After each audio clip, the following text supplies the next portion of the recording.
Welcome back to the podcast. I'm your host, Jeremy Miller. Every week, I chat with fascinating people from all walks of life in order to bring you knowledge, inspiration, and insight. If you enjoy the show, you can support it by subscribing, leaving a review, and sharing it with a friend. This is the Jeremy Miller Podcast. Excited to be here. Cheers. Cheers to Arizona. This is the first outdoor podcast. Weather's beautiful. I like it. I woke up to the birds this morning. A bird that I hadn't heard before, and it was like a really sharp chirp. And just the day before, I was in Montana, and I woke up, and it was dead silent. And then all of a sudden, I heard the obnoxious sound of turkeys. Have you ever heard turkeys go off? Not really, in a flock? Oh, it's obnoxious, yeah. But anyhow, this was like a sweet, beautiful way to wake up that wasn't as obnoxious as a turkey. That's nice. Felt good to be up here, man. Dude, yeah, I know there are turkeys in Montana. Oh man, we have this flock of about 19 to 21, and every day they have the same routine. They start in the tree line, which is where they sleep. They sleep up in the branches. Then they drop down to the ground, and then they walk straight across my lawn, and they wake us up if we're still in bed every single day. And there's usually, again, a couple dozen of them at least. And so they're just loud and obnoxious. Dude, that's awesome. Yeah. I love hearing your like animal friend story. Oh yeah, I got a few, man. Living up there, dude, it's everything from turkeys to deer to mountain lions, bear. I mean, we get everything up there. So it's cool. That's awesome. And you tend to make friends with all of them. All of them have their own little names as well. Yeah. Can you tell them apart? Like, to me, almost all deer look the same. We're all turkeys. But like when you see them every day, you can probably kind of start to tell them apart, right? Absolutely. So, and that's why we've named them individually, because they all do look different. But where they're different mostly is in their face. All right. So you can typically tell the female deer from the male deer because, in my experience, the female deer have bushier eyebrows and they just look a little bit more feminine. They have a little bit more of a slender face than some of the males do. So like, yeah, they all look a little bit different. You give them names and it's fun, man. It's like something out of a Disney movie up there. Dude, it's cool. It sounds like it. Yeah. It's I mean, like you're a true mountain man these days. The beard's growing out. You look like a mountain man. I know. I fit right in the mountains. Maybe not so much in the desert, but but I'm liking it anyways, man. I'm happy to be here with you. Dude, I'm stoked to chat, man. You're like the Renaissance man. Like every time. I mean, this is our first time actually getting to hang out, but like through voice messages, through sharing 20 miles at Bighorn together last year, through Instagram, everything, like every time I have an interaction with you, I learn something new. And I'm like, you did that too? Yeah. And like the list just keeps going on and on. I'm like, what hasn't this guy done? So, yeah, I got a lot of energy, man. A lot of energy. Energy, and it seems like a passion and like curiosity to just try new things and do as much as possible. Yeah. I think the curiosity thing you're spot on with. Yeah, because I just wonder, like, what does that feel like? Or what could I do that? Or what would it be like if I did that? Or, you know, I've usually just kind of let my curiosity guide me, at least, you know, since I was about 13 or so. That's when that really kicked in for me. What was it at the age of 13 specifically? Do you remember like what it was? Yeah. Oh, yeah. So let me take you back to November 8th of 1999. All right. I'm in junior high at the time. I'm a skateboarder. All right. And I'm like all about skateboarding. And I just got out of school and I was in the car with my mom. She wanted to take me home, but I wanted to go skate with my friends. And we were having this little argument. And in a moment's notice, I just kind of like got fed up with everything that was going on. I grabbed my skateboard, I opened the door, I ran off, and I took off down the street. And I headed over to my friend Ryan's house, and he and I were going to go skate later that night. So he and I go skate, and we're headed to this like Christian skaters type of thing. It was a place where young kids could congregate, read from the Bible, have dinner, and then we would go to the skate park and skate for a few hours. But on the way there, it's about 6:30, 7 o'clock at night. It's dark out by this point. And I'm flying down this steep hill on my skateboard, and I got this helmet on top of my head, but I don't have it buckled. And as I'm going down this hill really quick, that unbuckled strap was like whipping me in the neck. It was kind of bothering me. And so as I'm going down the hill, I went ahead and buckled that thing. And as I got to the bottom of the hill, I came up on a freeway off ramp. All right. So where the cars come off. Right. And there was like a crosswalk there and everything. And I picked up my skateboard and I just went across the crosswalk without hitting a button or anything. Well, I didn't know it. But as I was walking into that crosswalk, the light had turned green for the cars that were at the top of that light. And unfortunately, the woman who was at the front line didn't see me and ran over the top of me. And she panicked. And this was all secondhand I got from my friend Ryan, who was with me. But she panicked when she realized that she had hit something. So she stopped her car. She backed up, stopped the car again, realized that she couldn't get off of whatever was underneath the car. And then she went forward again before finally stopping. God. Yeah. So this was all in like a really, 10, 15 seconds or so, very, very quickly. Oh, Jesus. And so, Dude. yeah, so that was a really interesting time because I had broken several bones. I went to the hospital right away.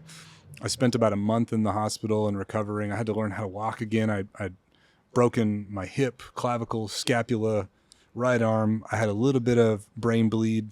And so there was like that time in my life where I had that thought of like people die for less every day, people die for way less than getting ran over by a car. So why was I saved or spared? Like why me, And so we talked about the curiosity. That's where it all kind of started.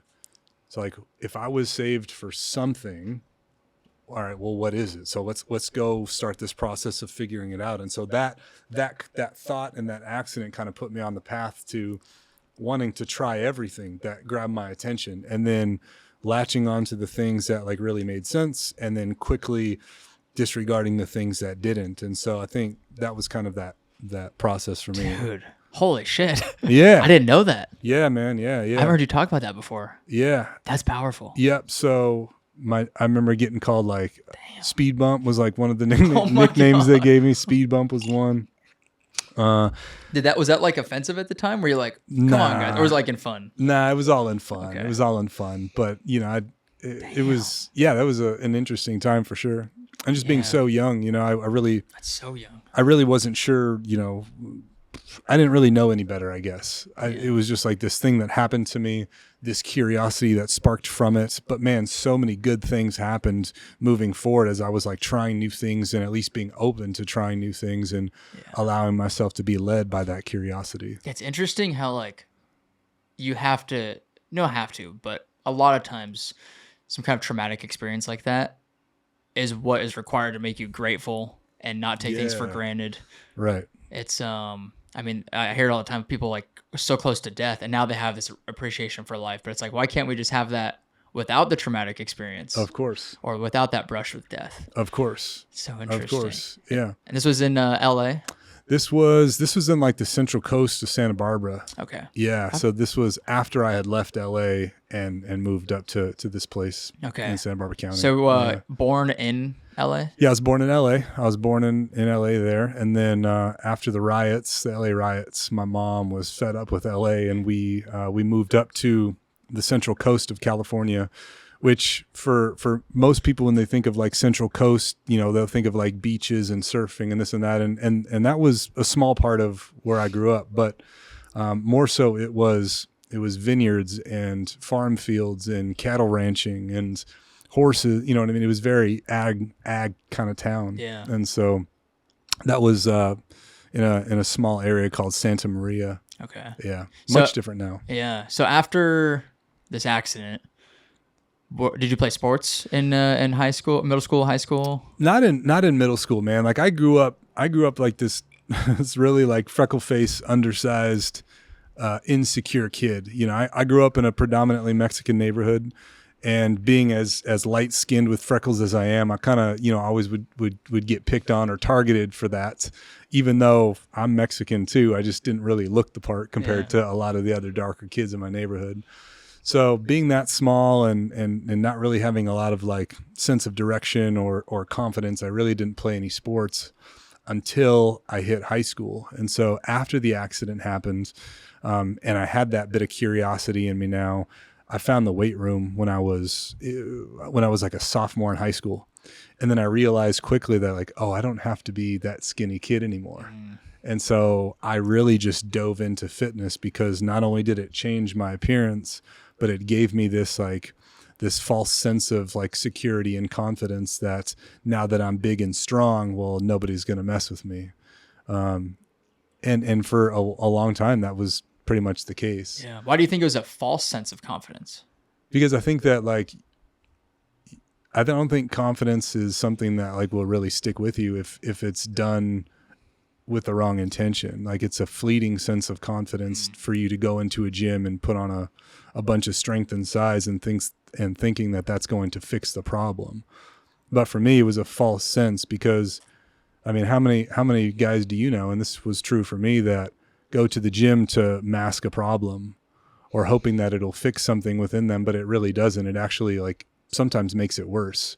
Yeah. You know, because you do all this work to improve your image and the way that you look or talk or show up or whatever. But then at the end of the day, when it's quiet, you're still haunted by this thing that you just can't ever seem to shake. And so that ended up being true for me. Yeah, that's powerful. Because I do know some people may be the opposite, where it does help them. It maybe gives them that like boost or that confidence they do need, and then that gives them enough to maybe solve that issue they have. Yeah, for sure. Something, but I can see it's like that external fix that doesn't really fix the internal. Right. Where do you think that insecurity came from? Was it just you were smaller? Like, did the accident have anything to do with that?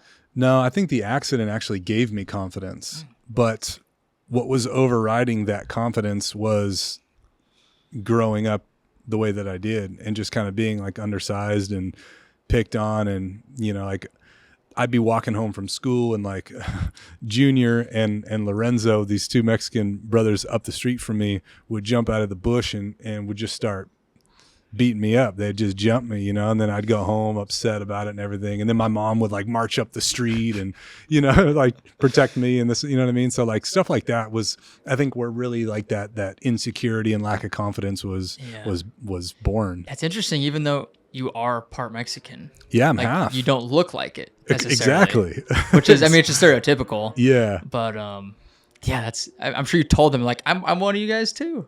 Actually, I can't remember even if I did, but you know, it's funny because in the area of Mexico that my family comes from, there's a lot of light skinned, freckle faced people that look like me. You know, that's just kind of part of the people in that region, much like Canelo Alvarez is, you know, he's very light skinned, freckles. And then you hear him talk and you're like, whoa, you know? So you're, 50% Mexican and 50%, where was it the other Portuguese. One? Portuguese, that's right. right. Yeah, my mom's from Portugal. My dad's from Mexico. Yep. That's so cool. Yeah, man. So and you said you're basically first generation. Yeah. What's the right word to put American, on that? Yeah. First generation American, American. From a family of immigrants. Yeah. That's so cool. Yeah. So that was like about 14, 15 when I found the gym there. And then I started getting stronger and gaining some momentum. And then I started exploring the sports thing. So I was doing everything. I started playing football. I got noticed from the coach from being in the weight room all the time. And then I started wrestling. It was a good way to channel some of that aggression I had at the time. And then I really got into, you know, rodeo and riding bulls and this and that. And so like I was just trying everything I could, man, and just see what stuck, you know. And football is a thing that stuck. Football, at least at first, right? Yeah. So I would say, the first thing that really stuck was football for sure. That one was fun for me because with the size and the strength that I was putting on, I could use it, and it was a good way for me to like handle some of the aggression that I was feeling at the time for sure. Yeah. And I just had like a knack for catching things. That's always come really easy for me. Yeah. And that's what took you from California to Montana. Was it to play college football? Well, actually, no, it was for rodeo. So along with the football stuff, I found myself in a situation where I was learning how to ride bulls. It was kind of a cool story too. So I was doing both of those side by side. And then came the time around 2003 when my mom lost her job with the school district. Well, she had a brother who lived in Montana, my Uncle Rick. And my Uncle Rick was like, well, you guys know what it's like. You've been coming up here in the summer and the winter for the last few years. Why don't you just move up to Montana with us? And my mom really didn't have another option at the time. And so we made that move with the intention that it's like, well, Christopher, my little brother, he's young enough to where it won't impact him too much. Daniel's really taken off in this rodeo stuff. In California, I was getting on bulls at rodeos maybe once a month, whereas in Montana, I would have the opportunity to get on bulls 2 to 3 times a week. Oh, dang. And so there was just more of an opportunity for that for me too. So it just kind of made sense. It was a win-win, I think, for all of us. She got to be closer to her brother, and then I also got to, progress in my bull riding seems wild. Oh yeah. Dude. Yeah, it's Western, bud. I mean, I don't know if there's a more like intense. Yeah. I mean, because it's 8 seconds is the benchmark you're trying to hit. Yeah, 8 seconds is the benchmark. Yeah. But I mean, if you've ever done it, I have not. It takes forever. It takes forever for the most part. The moment that you get out of sync, it just time slows down and it just feels like it's taking forever. But hey, man, I've been in situations too where you just get tapped off quick and you're just in a rhythm. And it goes by so quickly, and then all of a sudden you hear the whistle or that internal thing goes off in your head where you're like, oh, I need to get out of here now, and it's just like this beautiful dance when you're in a rhythm. What is that like? Can you like walk through what that 8 seconds feels like when you hop on the back of a bull? Yeah. So like it was always an interesting battle for me because while I was still building my own confidence and finding my own way, I still had like this other younger side of me who was fearful, doubtful, worrisome of things. And a lot of times, like I would battle that younger side of me when I was riding bulls. And so it was a mixture of being in the chute and getting ready to ride and preparing for all of that and having that internal battle. And so that was always kind of difficult for me, but there comes a moment where you've like reached the point of no return. And for most people, it's the moment where you climb over the chute and you slowly slide down on the bull for the first time. And then from that point, it's like, okay, well, I'm already here. So there is no way out, And so you just you start coming to terms with that. And, you start to take your wrap, which is the rope around your hand. You slide up real quick. You make sure that everything feels right. And then you just give that slight nod and the gate man opens the gate and you go to work. That's intimidating. So it's like looking death in the face every time and being okay with whatever the outcome is. And I don't think that there's a lot of situations that like you can really like intentionally put yourself in harm's way like that. And then, hope for the best, but plan for the worst. And so having those experiences at a young age where I was doing that, I mean, almost daily for years, like really like helped me to build this like unshakable bit of confidence as I got older. How do you practice bull riding? Like you just get on the back of a bull? That's one way to do it. Yeah. In the early days, like when I was coming up, it was like, well, you just get on bulls and you go. And here's the thing though, because there's a lot of different types of bulls, right? So there's beginner bulls that typically will only buck in a certain direction or they're habitual to do that. And so like if I just want to work on riding a bull that's going to go forward in one direction, I know some bulls that'll do that. So I'll get on those. Or if I want to work on bulls that spin to the right, well, I know that there are some bulls that have a tendency to just spin to the right. I'm going to get on those. Or bulls that spin to the left, I can get on those.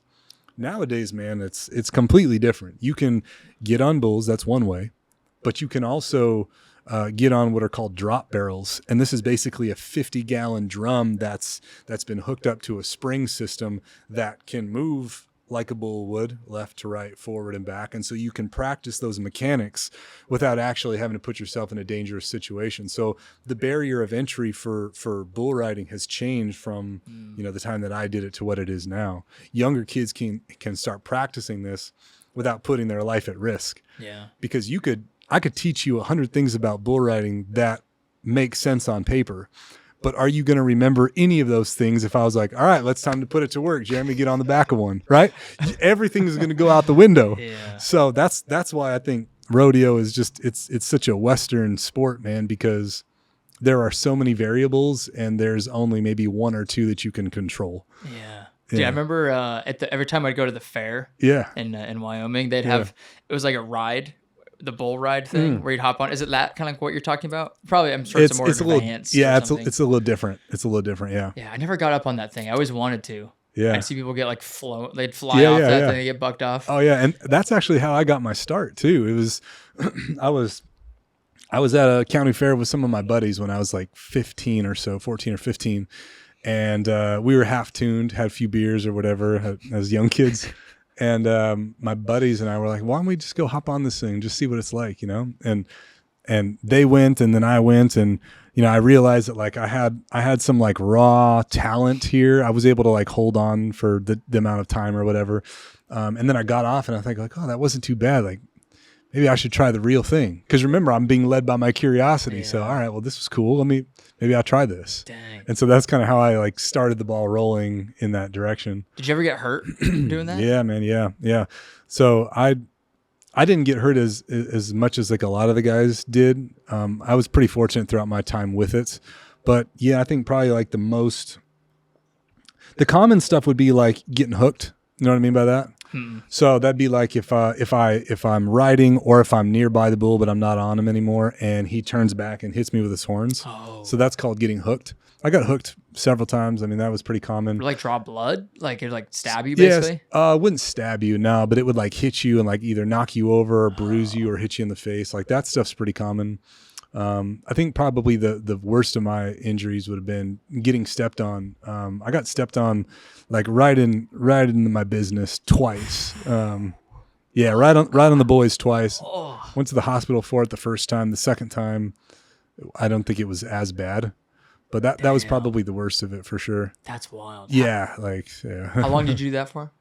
I did that high school and college. Yeah. So because I was in high school, I didn't get offered for football my senior year, but I got offered for college rodeo. And so because I wasn't getting offers anywhere else, I took it. Yeah. And so I moved to Colorado to pursue that. And so while I was in college and doing college rodeo, back then the rule was, or the rules were that you could also compete professionally. So as I was doing college rodeo, I was also doing pro rodeo at the same time through the PRCA. Dang. Yeah. What college in Colorado? Lamar College. So it's like southeastern Colorado, right on the border of like Kansas and Nebraska. Okay. Yeah. There's like nothing down there. Zero. It's as flat as Texas, man. Dang. Yeah. That's awesome. Yeah. And then, so after college, is that when you went to play pro football? So that started the next chapter, right? So I got to that point where I was kind of getting burnt out on riding bulls and traveling and everything. You know, I love my guys, man, but like I was probably the most responsible out of all of the bull riders that traveled with me. So I would be doing all of the driving, all of the hotel bookings. I would just basically doing everything for all of us, you know? And so I got to that point, man, where I just didn't want to do it anymore. I was riding 5-6 days a week, and I was just not winning like I was in the past. I was kind of losing a passion for it. I was hurt. I was like, just always hurt. Like some little thing would always just be bugging me. And it kind of just like, I fell out of love with it is I guess what I'm getting at, you know? Yeah. And so that's when I decided that I'm going to go back to Montana. I'm going to regroup. I'm going to get my head on straight. I'm going to heal my body and then just kind of see where it goes. So I moved back to Montana in 2006. I'm training horses for a native couple on a ranch in Whitefish, Montana. And I'm back in the gym and training and all of this. And then I'm in the gym one day, and this big old beefcake dude comes up to me and he's like, "Hey, you know, we got this semi-pro football team here. I don't know if you ever had any interest to play, but you know, you look pretty fit. We could use a guy." And so that whole start kind of like kicked off football for me from there. And so I played for this little semi-pro team for a few years, did well, set some records with the team, which was cool. Oh, nice. But then I ended up meeting who ended up being like my longtime father figure and mentor and coach, who actually helped me get prepared to be able to play in college. And we went from there. Dang. So with that semi-pro stint, was that the indoor football? No, that was after college. Oh, so you played college football too? I did. Oh, okay. Yeah. You've done so many things. It's hard to keep track of. I know. Tell me about it. But yeah. So how many years did you play college football then? 2. Was that in Billings? That was in California. So you went back to California. Yeah. Okay. So, and here's what was really cool. So back in those days, the NCAA didn't recognize collegiate rodeo as an official sport. Oh, interesting. So even though I had started college and I had started my official clock, I was able to go back to college in California and have full eligibility to play 4 years of college football if I wanted it. So it was a little bit of a loophole there. Interesting. So in 2008, June 2008, I moved out to LA after interviewing with a couple teams and found a school that I could really fit into. And so I went to school at Cerritos College, which is right outside of Long Beach in Compton, and played for the Mission Conference and the Cerritos Falcons there. Dang. Is that when you moved back to LA, is that when you did all the like TV show stuff? So that actually came earlier on in my life. Oh, okay. I started doing TV when I was like 14, 15, and that was like right alongside with all of the bull riding. Was that like, was the ultimate dream to like just do TV forever, or like how'd you get into that? TV came as just a bit of a byproduct from learning how to ride bulls. So I was staying on a ranch with Gary LeFew, who was a 1971, I think, world champion bull rider, but he also had connections to Hollywood. Because if you remember, I don't know, did you ever watch Jackass? Yeah, of course. Okay, so the first Jackass film, the very first one they ever did, was done out at Gary LeFew's ranch. There was a couple scenes that we did where Johnny Knoxville did this scene called Bullfighting for Dollars. Okay. And so basically what they would do is they would tie dollar bills to a bull's horns, and Johnny Knoxville was in the arena and he had to try to take the dollar bills off of the bull's horns without getting hooked. And so it was just this. Were you there when they were filming that? Yeah. Oh, no way. So it was like just this reckless start to TV with Jackass. But I got to be a part of Jackass just by being there. I got to be a part of a show called Now, which was No Opportunity Wasted, that was hosted by the Discovery Channel. I was able to do some work with the show Next. Do you remember Next? Well, I've heard of that. It was like a dating reality show with like a bus. MTV? It was MTV. Yeah. Yeah. So Next was like a guy and a girl would get together. They would have the opportunity to go on a date, and then they had the option. It would be either you could go for date number 2, or you could just take the money and run. And so I was on that show too for a little bit. You were like a contestant? I was a bullfighter. So one of the skits that we did was the man and the woman came. They were on their first date together, and the scene was we're going to put them in an arena, and the guy has to save the girl from the angry bull who's trying to charge her. And I was there just in case old boy couldn't save her. And so it was just a crazy turn of events. So yeah, it kind of like led me through Discovery, MTV, and then later on in life, NBC with American Ninja Warrior. Yeah. How old were you when you did American Ninja Warrior? I started Ninja Warrior when I was 27, I think. Okay. So it was 2015. I gave 5 years of my life to American Ninja Warrior. Really? 2015 to 2020. Dude. Yeah. That's crazy. Okay, before we get there, let's go. Okay. So move back to LA. Yeah. Play college football. Yes. Then is that when you went to the indoor football team? Yeah. So I had a pro day there, and got the attention of an arena football team in Billings, Montana, called the Billings Outlaws. I came up to Billings, and tried out officially with their team, their staff and everybody, and was fortunate enough to get signed the same day. Damn. Yeah, so that was a really cool transition out of college into arena football, which was a completely different sport, by the way. Yeah. But it was a really good opportunity. Yeah, we had a little indoor. Well, I say little. We had an indoor football team in my hometown growing up, the Wyoming Cavalry. I don't think they're around anymore. I think they're like out of commission. But perhaps we'd go and watch the games, and the field's 50 yards. Yeah, roughly. So it's way faster, higher intensity than like a regular football game on a 100-yard field. Yeah. Very different. And the rules are a lot different too. the game speed, so much is different from returning kicks, because I was a kick and punt returner, but also a receiver. So in arena football, you're basically catching kicks off of the back net. And so as the ball's coming to you, traditional football, you just wait for the ball to land in your lap. But with arena football, you have to catch it off the net. So you have to turn your back to the net, catch the ball, and then there's like that split second where you have to come back to the field and then figure out where you're going to go, right? So it's a lot different. That, and the ball is a little bit smaller than a traditional football. And even just like route running is different, than traditional football is. So receiver and kick returner. So you were like one of the faster guys. Like you could run then. I could run. Yeah, I could run. Yeah. And you're still running. Yeah, it looks a little differently, but yeah.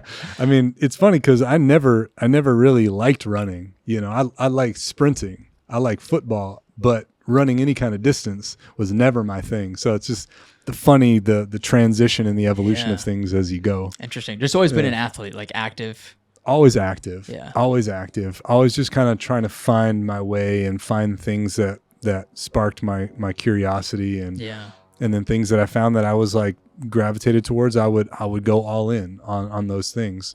And then I would typically run those things into the ground until I just lost the passion for it, or I just didn't feel like it was the thing anymore. Yeah. Or something else would catch my attention, What have been those things that, has there been anything that you, like the common thread through everything that you haven't ditched yet, where it's like, I don't know, maybe like, have you been running?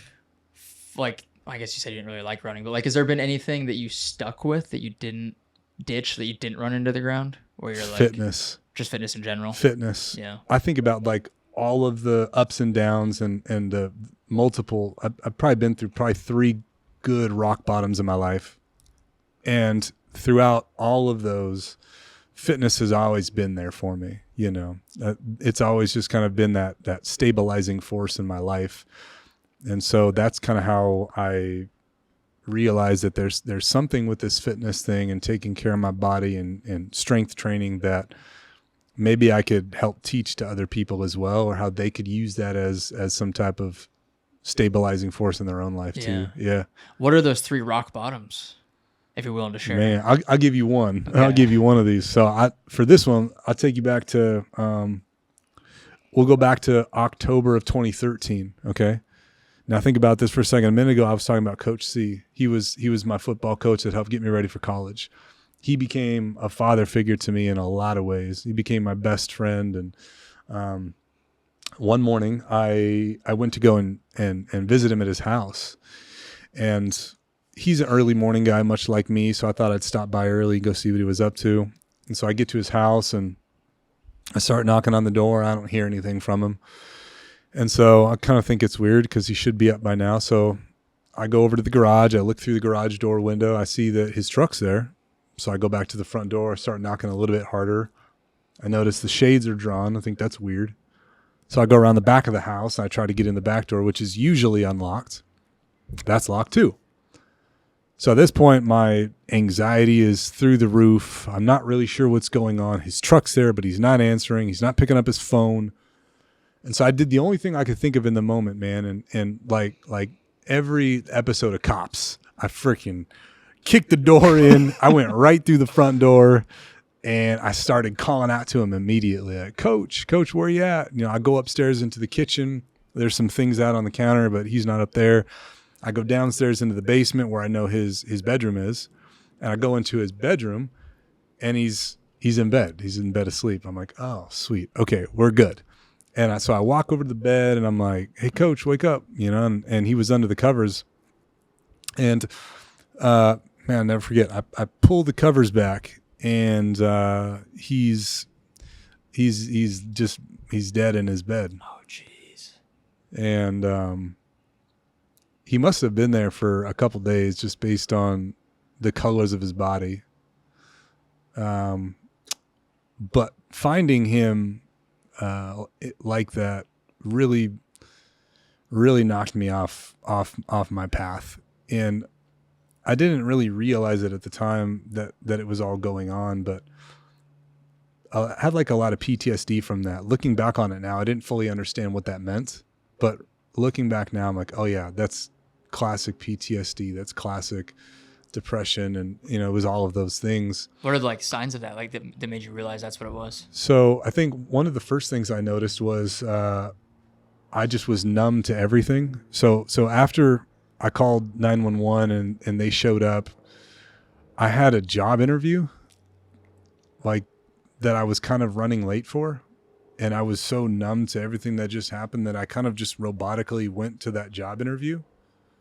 And I remember going to the interview, but I don't remember anything once I was there. I obviously didn't get the job, but yeah. So I just remember going into that place and just like not believing that just all happened. Yeah. But just being numb to all of it. Just in shock. Just in shock.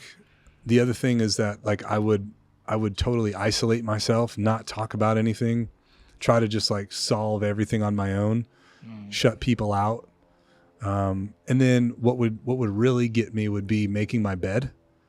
So like I couldn't make my bed without like completely breaking down. And that was, I think, from the pulling the covers back and finding him there. So I would sleep on the couch because it was just easier. I could fall asleep quicker, but like being in a bed was really difficult for me for a long time. Jeez. Yeah. Yeah. That's twofold of like, you know, this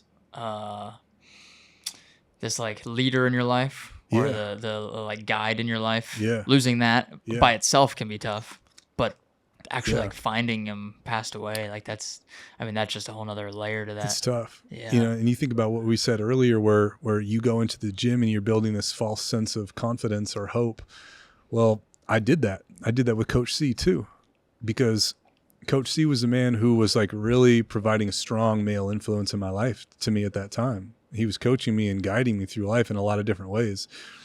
And he knew exactly how to talk to me in order to get the best out of me. That's why I appreciated him so much. And so much of me wanted to appease him and make him happy and I wanted to make him proud of me. And so I put all of my happiness into something outside of me. Yeah. And then that thing is just rudely taken from me. And now who am I without him? Who am I without, you know what I mean? That's a hard thing to balance. Yeah. Because you want to put your energy into people, but and you want to have those figures in your life, obviously. Yeah. But not be fully dependent on them. Right. That confidence and that security and that hope, it's got to come from within. Like we can't put it in things that are external to us or things that we can't control, because in my case, it could be taken from you at any moment.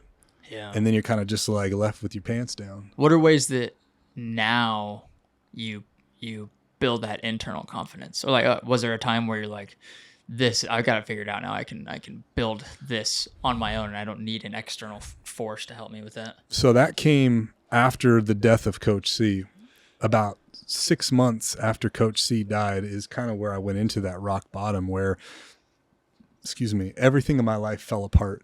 I was engaged at the time to my kid's mom, and man, I became a shitty partner. You know, I wasn't meeting my partner's needs. I wasn't opening up. I was isolating. And so we called the wedding off.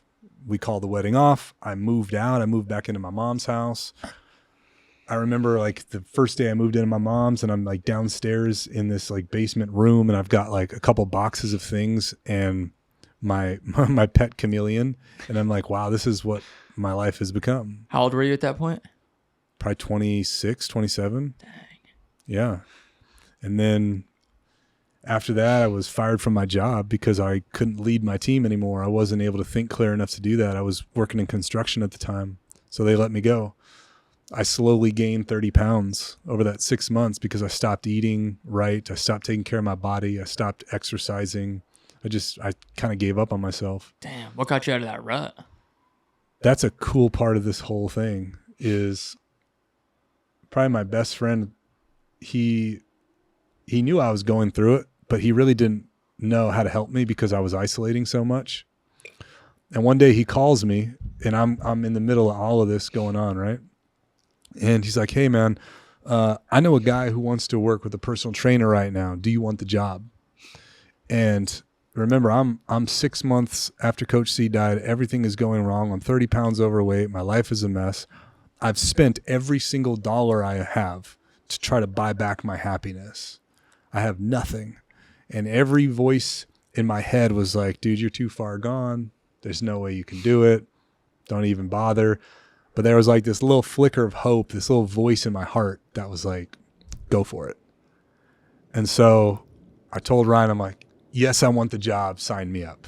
And I hung up the phone with Ryan, and my anxiety is now just like through the roof because I just committed to helping change somebody's life when my life was still in shambles. It was complete disaster. And so I had to get that energy out somehow. And so I had one of two choices. I could go to the gym or I could go run. I didn't want to go back to the gym because I knew that that's where all my buddies were going to be. And I've always been known as the guy who's been fit. I've always had a six pack, always had all that, right? I didn't want to go to the gym looking like a fat slob in front of my buddies and then have them ask what's going on. Like, I didn't want my ego to be damaged like that. So I thought, all right, well, I'm going to go to somewhere where nobody can see me, and I'm just going to go get in shape real quick doing this. So I went to the mountains, and I'm like, I'm just going to start running to get in better shape. And remember, I'm 30 pounds overweight, and I'm not a runner.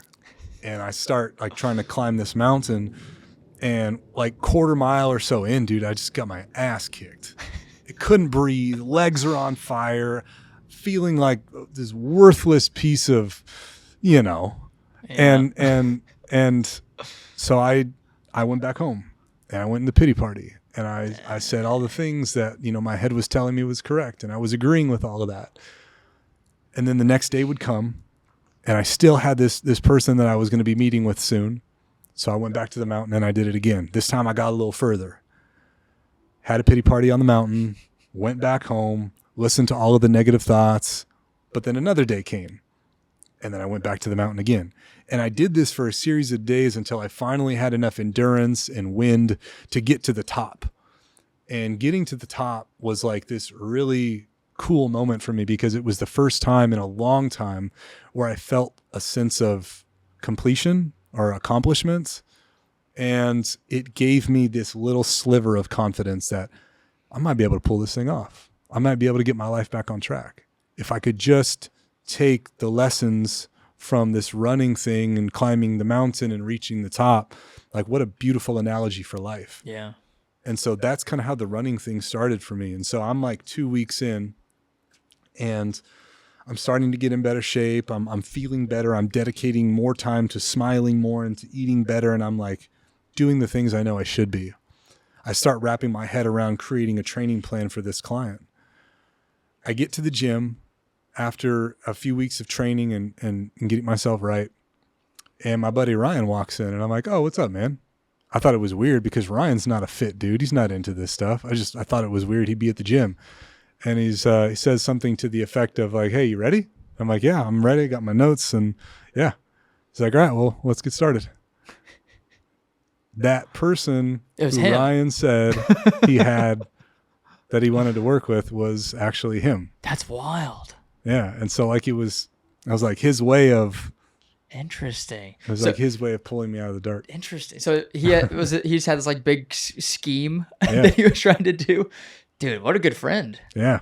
Do you still connect with him? Of course. Stay in touch? For life. Dude, that's cool. I owe everything to him. That's powerful. He pulled me out. Damn. Yeah. So that's cool. I will forever be in debt to Ryan and that challenge that he presented to me back then when nothing else was working, when I wouldn't talk to anybody about it. Yeah. Because if he was just like, hey, can you help me out? Yeah. There's an element of like, oh, this person wants to pay you. It's a client. Right. Like, you got to show up a little bit different if it's just like your buddy, right? Yep. Right. Yeah. Yeah. There's more comfort and relatability there, but that's a good friend right there. It's a good friend. That's cool. We all get by with a little help from our friends, right? So is that what kind of kickstarted the like getting into fitness, obviously, and then is that what led to American Ninja Warrior, or where'd that come about? So that was part of it. So that was 2013 or end of 2013 into 2014 that Ryan did that for me. And then in 2015 was my first season with American Ninja Warrior. And if you've ever watched the show, have you ever watched it? I've seen like clips of it. Okay. I don't know much about it, to be honest. So there's typically two types of people that go on Ninja Warrior. Those who are just everyday common folks, people who work for the fire department or people who work at UPS, just everyday people. And then the other type of person that's on there are people who have like a really powerful story. I was the latter. And so when I sent in like a submission video, I shared a little bit of that story, and the network was really happy to hear more about it. That was the story with Ryan and losing your coach and all that. Correct. It was like that comeback underdog kind of story. Yeah. They wanted to hear more of it. So, the first year that I applied for Ninja Warrior 2015, I was able to go on the show and do it. Dang. And you said it consumed 5 years of your life. I gave 5 years of training and competing and strategizing and yeah. So was it multiple seasons that you were on? Yeah. I did. Like? So 2015, I competed on season 7. I went to Kansas City, Missouri for that one. First time, went by myself. Didn't have anybody to go with because I kind of pushed myself away from everybody. So it's my own fault. And then at the end of that season, I had shoulder surgery because I realized I had something going on there. I took the next year off, trained, healed my body, came back, and then I competed on season 9, which was in Denver, Colorado, and then trained for another season, competed in Florida after that. Damn. And then much like rodeo, I kind of fell out of love with it. You know, it was interesting because my life was progressing at that point. I was integrating more running into my life at that point. And I remember like around 2019 or so, it started to happen where I would be either in a ninja training session thinking about running, or I would skip a ninja session to go and run. Interesting. And so my intuition was kind of telling me that like maybe this isn't where you want to be. And so I started leaning and listening to that intuition even more, and then stopped doing Ninja Warrior in 2020. And then I started to go all in on the running thing and the ultra running thing and pushing my body to see what I'm capable of there. What about running drew you to it? Like what was it? What about it was like, I'd rather just be running right now? Man, I was associating my happiness with it. You know, you think about like, if you've ever felt depressed or been in like a really dark place, you know that every minute that you're awake, it feels like a prison. It's like a hell. It's a darkness. It's a burden. It's heavy. It's cloudy. But then you go out in the mountains or you go run. And for me, it was like that one little pocket of time where I didn't feel any of it. I felt like a sense of peace and there was a freedom there that I wasn't getting anywhere else. And I wanted more of that. I wanted to feel like a normal human being. I wanted to feel like thoughtful, conscious. I wanted to ask questions. I wanted to not feel so heavy. And so that was kind of like where that all started. Was it always trail running? It was always trail running. Yeah. Always. Do you think it was the act of running or just the act of being in nature, like being on the trails? Or maybe both? I think it was both. There's like this cool realization that I had when I was like in the early stages of this. Number one is that it became like an escape for me when I was going through that dark period of my life. And then on top of that, I'm in nature. And so when you're in nature like that and your heart rate is elevated and you're getting that good hormone release and you realize that we're so connected and so just a part of the trees and the squirrels and the rivers and the rock. And it's like, we all came from this place at one point. This is where we all started. You start to feel like a deeper sense of understanding of who you are as a person, but also your connection to that. And so I had that like really deep appreciation for life and for the decisions that I was beginning to make at that period of time. And then here's what made it even better. I finally started thinking, well, what if I was to bring in some kind of like music to this? What if I could like spice this up a little bit? And I've always listened to reggae since high school, but I never really like was understanding what the message in reggae music was. So I started bringing in reggae music, and now I've got this good adrenaline release, got my heart rate up. I'm feeling good about what I'm doing for my body. I'm feeling that connection to nature. And then I have this message in my ear about self-discipline, about positivity, about self-sufficiency, about loving your neighbor, about all of these things, all of these tenets and fundamentals that reggae music and Rastafari is. I was getting all of that all at once. And it was like that voice, that mentorship, that father figure that I didn't have, telling me what I needed to be thinking about and focusing on. And it was just like that holy trinity of healing that did it for me. Yeah. Did you like go, was this in Montana when you kind of started doing all this? Montana, yeah. What did you go to Montana and start spending more time in the mountains, like with the intention to heal? Or is it just like, that's where life kind of took you and it just kind of happened? When I started getting back in better shape, yeah, it was simply just because I was too embarrassed to go to the gym and be seen by my friends as fat and out of shape. So you're like, I need a place to make myself better. And then through that, you found the healing power of nature and the mountains and running and the music. Dude, that's so powerful. Yeah, it was just another way that I was isolating myself. Yeah. When I look back on it all, it was just because I didn't want to be around anybody. I wanted to hide. Yeah. But that little bit of isolation actually led me to being able to heal from all of the things that I was going through at that time. Yeah, that's a powerful journey, dude. Yeah. That's reggae music. I'm a big reggae fan, but I think I find myself listening to it more just because I like the way it sounds. Yeah. And I listen to the lyrics like as much as I can, but I feel like I don't give it enough thought. Yeah. And I like the way it sounds, makes me feel good. Mm-hmm. But like, I feel like I need to pay more attention to the lyrics themselves. Of course. Yeah. What are some of your favorite, we kind of talked about it this morning, but like favorite reggae artists? I think I'm drawn to the genre of reggae music that's known as roots reggae, which is typically the more spiritual side of it, where we're having those conversations about consciousness and brotherhood and self-discipline and such. And so artists in that genre that I'm attracted to are guys like Midnight, guys like Bob Marley. There's a few songs there that I love of his, even as mainstream as he is now. If you go back far enough, like a lot of Bob's songs are at a really deep level that just are more than just how they sound, where he's really talking about the struggle of people that were, and the things that Rastafari was going through at that time. I also like Winston Rodney. He's another one of my favorites. He's a Jamaican-born reggae singer who speaks a lot about consciousness and getting a better understanding of who you are through self-discipline and physical challenge.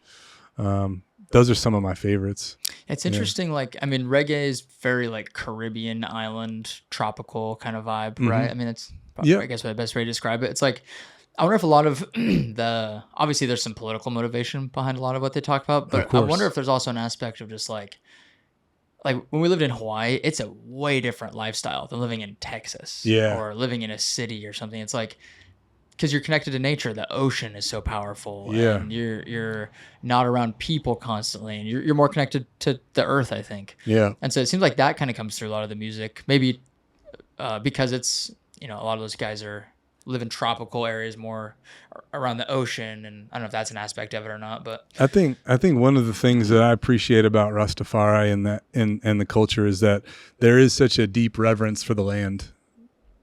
Yeah. And I think that Rastafari and native peoples of the world share that same understanding. Yeah. And I think that's one of the big reasons why I'm drawn to the native people and to Rastafari. It's because they just understand that the land is our greatest resource. It's our greatest source of power and understanding. Yeah, you don't get that living in a city. Not really, man. No, you don't really get too much of that from the concrete. Yeah, I was gonna say concrete doesn't give you very much. No, in return. No. Yeah. So how long before you made all this? So you made this connection between the running, the mountains, nature, reggae music. What was that journey like to starting to follow the Rastafari religion? Yeah, or religion, lifestyle, or it can be all of those, man. It just kind of depends on where you're at with it, but it can be all of that. So I think here in America, man, you only get really half of the story with anything that doesn't originate from here, Yeah. Because if we think about what reggae music is, what Rastafari is, we think of things like what? Smoking weed, Bob Marley, right? hippies, good vibes, one love. Yeah. That's all we really know. Yeah. But I think that if you really want to get a deep understanding of something like Rastafari, you have to go to the source. And so I started making trips to Jamaica because I wanted to get a better understanding of what it really meant and what it was really about. And so I would start making trips. I would go to Jamaica typically at the end of each year, and I would go to different places. I would visit different Rastafari communities, and I would sit back and I would just listen. I would ask questions when I could, but I was just listening, trying to get an understanding of what this was all about. And then I finally came to a Rastafari community outside of Kingston, Jamaica, up in the Blue Mountains, and immediately felt something different when I got there, because they were incredibly welcoming and understanding of my own curiosity with it. And so they were happy to pour into me. They were happy to answer my questions. They were happy to just be really honest about what it was and what it wasn't, and things that I should be thinking about if this is something that's important to me, and just sharing wisdom with me that I wasn't really getting anywhere else, you know? Yeah. And so that's kind of how all of that started. And since then I've really come to be connected to Rastafari because of that. Did you know anybody in Jamaica, or you're just like, I'm just going to book a flight? I'm just going to book a flight and I'm going to figure it out. Wow. And they were pretty welcoming. Some were. Yeah. Some were. I mean, some weren't, you know. I was going to say you're a white guy. You're not white, technically. To most people, I'm on white. the outside. Yeah. You look like me. Yeah. I tell people I'm not white, I'm light. Yeah, light. I'm light skinned. I like that. What was like their reaction when you're like, can I just like hang out with you guys and observe and be a part of this? It was a little bit more formal than that. It was more so like, hey, I don't know anything about anything, but I want to learn. I just want to listen. Can I stay and work alongside you and pay my way that way and just be here with you? Yeah. And so what I would do is I would basically be trading my time and my labor for a place to stay, for food. And that's kind of how it all started, really. Wow. You know, some people weren't as welcoming as others, for sure, you know, because depending on, there's many different sects of Rastafari where a lot of the more traditional are less welcoming in the sense of light-skinned folk, just because of the history of the colonizers with Britain and England back in the day. Yeah. And that still does exist 100%. But then there are others who are just a little bit more modern and understanding and willing to have open dialogue with people who think a little bit differently than them. Yeah. For people that don't know anything about Rastafari, could you like explain what that is, what it means? So we think of it as just like good times and one love and that. But really, like, Rastafari can be a couple different things, at least to me. Number one, it can be the fundamental understanding that the Messiah, the second coming of Christ, is a man named Emperor Haile Selassie, who was crowned emperor of Ethiopia at the turn of the century. There's a large number of Rastafari who believe that he is Jesus Christ. Rastafari can also be that a fundamental belief that we all come from Africa. If you go back far enough, where was the Garden of Eden located? It's said to originate in Africa, according to the Bible, according to Rastafari. And then you start thinking about, well, where were the oldest human remains ever found? They were found in Africa. More specifically, they were found in Ethiopia, the same place as the Garden of Eden is said to be, also in Ethiopia. And then you start thinking about where was Emperor Haile Selassie crowned emperor? Ethiopia. And so if you start putting those dots together, you realize that perhaps there is something here, you know. And I think those are two fundamental beliefs of Rastafari people. And also, to throw another one in there, it would be the idea of repatriation. The fact that if you're an African who lives outside of Africa, you were taken from Africa, and your goal, your primary purpose in life, is to go back to Africa where you were taken from. So there are a lot of people, I mean, obviously there's plenty of Africans in Jamaica, the Caribbean, America. Yeah. And like the people that follow Rastafari, do they try and follow that and like go back to Africa and just like spend the rest of their lives there? They do, man. And you know, I know a few people who have gone back to Africa and made that their home permanently. One of the great things that Emperor Selassie did for the African people abroad was that he donated a massive piece of land to people, specifically the Rastafari people, who wanted to come back to Africa and live. And it's a place called Shashamane, and it's in Ethiopia. And so if you are to repatriate, you can live in Shashamane, and it was land donated by His Majesty Emperor Selassie. And would there be a way, like, I mean, I'm guessing you wouldn't go live there, right? Because you don't immediately come from Africa. I don't know. I do believe that we all come from Africa. Yeah. I think that if science agrees with that, I think. Of course. If we go back far enough, we all come from Africa. That was the place where everything started before continents started to break apart and people were scattered abroad. Right. So while I do believe that, it isn't my goal to move to Africa to live there forever. And I think that a lot of people who are abroad right now, Africans and Rastafari, both, that isn't their main goal. Have you been over to Africa before, to Ethiopia? Next year is my first time. Oh, So I'll be visiting Ethiopia, specifically the capital, which is Addis Ababa. And I'll be going there, and I'm going to spend some time learning about Haile Selassie and everything there. I'm excited, awesome. man. Yeah, I'm really looking forward to it. And you go to Jamaica every year? Yeah, every November. So in Rasta culture, probably the most important day of the year is a day called Coronation Day, which is it's Coronation Day, but it's like a week-long celebration of when Haile Selassie was crowned Emperor of Ethiopia. And so this is a time where the communities get together, and for about a week straight, it's nothing but reading from the Bible and dancing and singing and reasoning, which is having intellectual conversation, working, cooking together. It's just a really big, like, communal celebration of him. That's awesome. And so, yeah, I go back each year to do that. COVID made it really difficult because you couldn't really travel, and Jamaica shut the island down to people who lived outside of it. But I am going back this year, and I'm really looking forward to it. Do you have people that you stay with down there? Yeah. Oh, So really? I stay with a community up in the Blue Mountains there, a Rastafari community of about 250 people. And I told you that I finally found a group of people who, when I went there, they were very welcoming. It's the same people that I stay with now. Oh, wow. And it's the same community that I associate with. That's so cool. Yeah, so I stay with them up in the Blue Mountains, which a lot of people don't know, but Jamaica actually has some really big mountains where you can get high up enough in elevation that it's actually pretty cold up there at night. And so, are there trails? Like, is there a trail system at all? Absolutely. Really? Because in those hills, man, there's a ton of people who live just on the hillsides in little shanties or shacks. And so, yeah, there's a lot of trails up there. I'll go running up there. There's waterfalls in different locations that you can run to. And so this community of people that I stay with, they're all Rasta. They live in the mountains full time.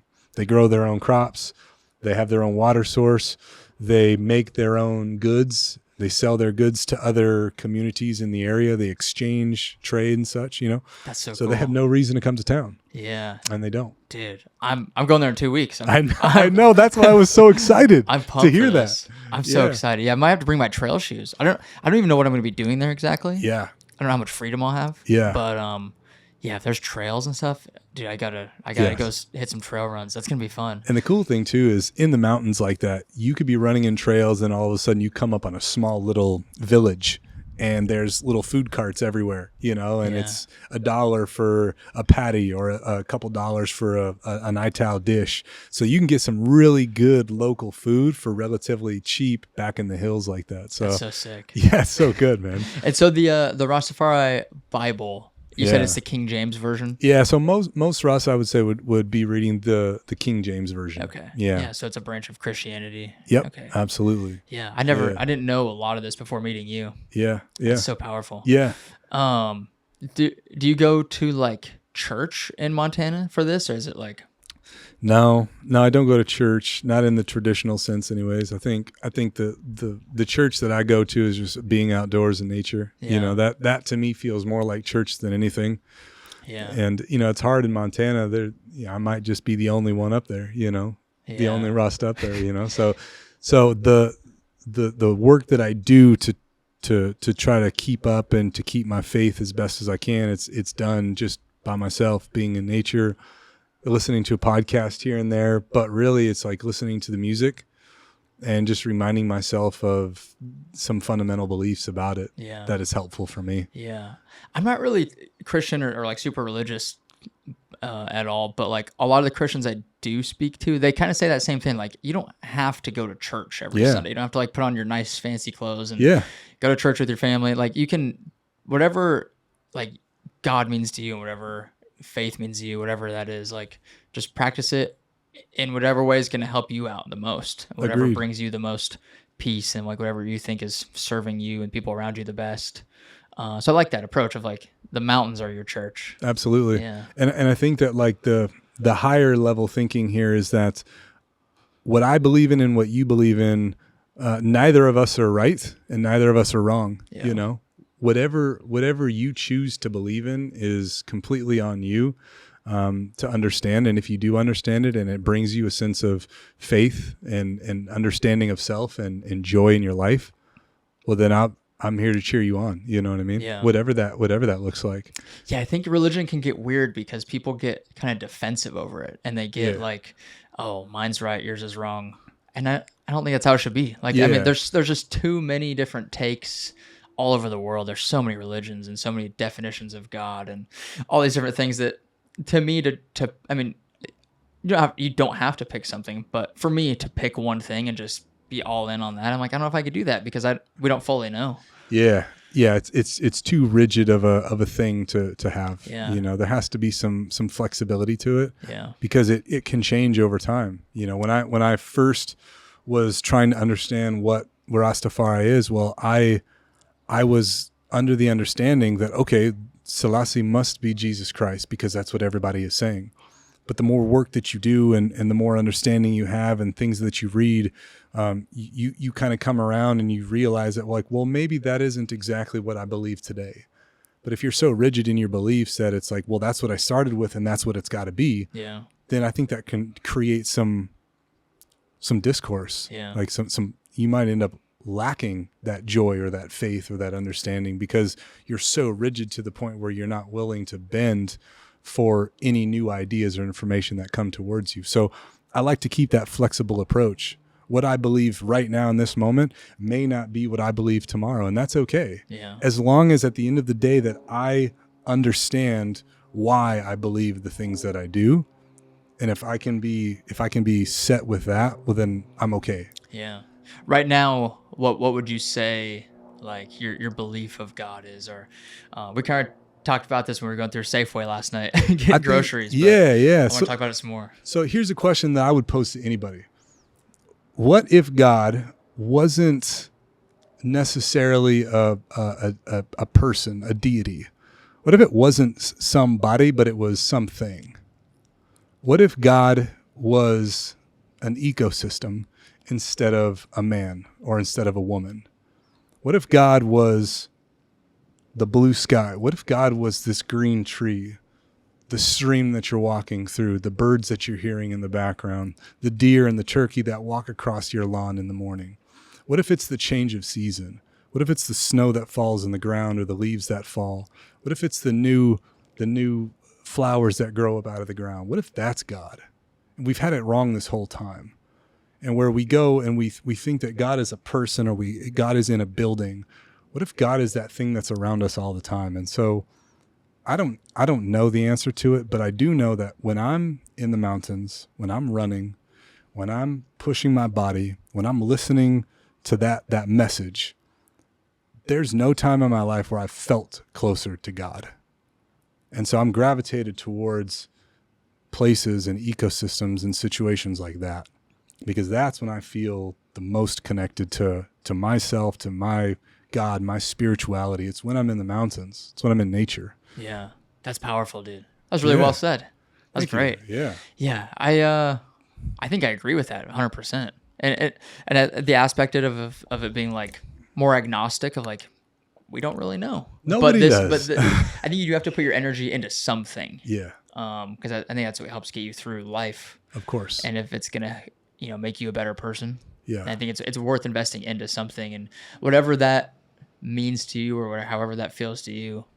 We can each have our own individual definition of that. And you got to be willing to ask those hard questions. You got to be willing to go down that road. I think that we all want to believe in something. Yeah. I think it's only when we don't have those beliefs that we tend to have more anxiety and depression and doubt in our lives. I mean, I think before I had an understanding of some core beliefs I have now is I feared death like crazy. The idea of no longer being alive brought me so much anxiety that my chest would tighten up. Like it's kind of tight right now, just kind of thinking about that. But like, once you start to develop a set of fundamental beliefs in what you believe in, or believe what is next or what's coming, whatever, then things like death and being out of control don't really matter as much, because whatever you believe now tends to be that thing that you hold on to.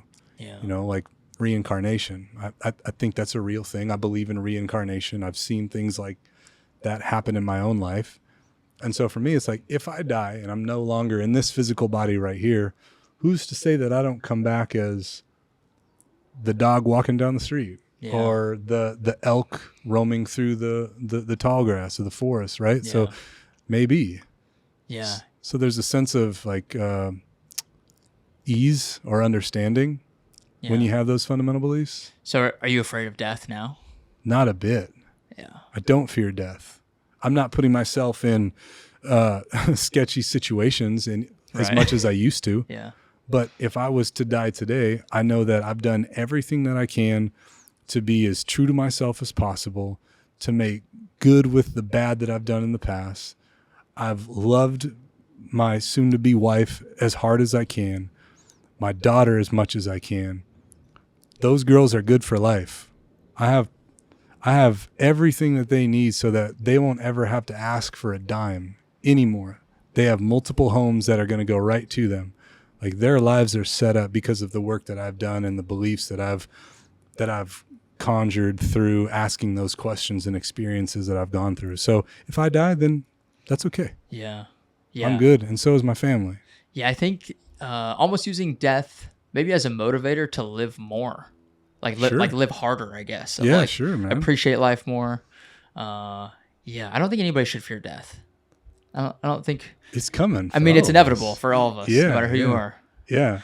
You think about how much energy you put into to thinking about the death or what happens when I'm no longer here, or the people that are here. How does that rob you of the present moment? Yeah. And the energy that you could be putting into doing some really cool things in life, you know? I think about how much time I spent with my own anxieties over the years. If I could get that time back, man, I just wonder how much further I would be in life if I didn't worry, if I didn't doubt myself, if I actually just like went all out with the thing that I really wanted to do, and I didn't overthink, and I didn't, dip my toes in. But if I just jumped in instead and did my best to figure it out along the way, how much further along in life I'd be. Yeah. Yeah, dude, this is good stuff. This is deep. I love it, man. It's so cool to hear. I mean, you go from like, that rock bottom, and like you just said, you've got like financially, like the family's good. You've got a daughter, you've got a partner, like you've got all these things. You don't have to like worry as much as back then. Dude, my loved ones are so good. If I ever leave, they're not going to ever have to want for a thing. Yeah. And that's what I think is so important too. And I talk about this with some of my male clients, is that like, if you're a man and you have dependents, people who depend on you, you need to be damn sure that you're taking care of them. You better have life insurance. Yeah. You better have something in case you're no longer there to provide for them. Because I've seen this happen. It happened to me last year where a friend of mine died and he had 2 kids. He didn't have life insurance. They lost the house. Damn. His wife now cleans houses and is stressed out every time I see her because she's barely making ends meet. And it's heartbreaking to see. And that only comes as a result of really not knowing, in my opinion, what you really stand for and what you're willing to work towards. I think every man needs to make sure that he's taking care of his family, because at any point his life could be taken from him. So you have to put those things in place for your family. Yeah. It's so important. Yeah. And we don't do it enough. Outside of that accident when you were 13, have you had any other like close calls with death?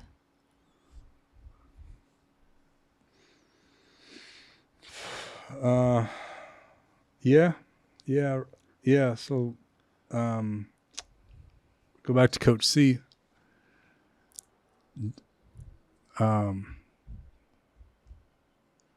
So like during all of that, I went to,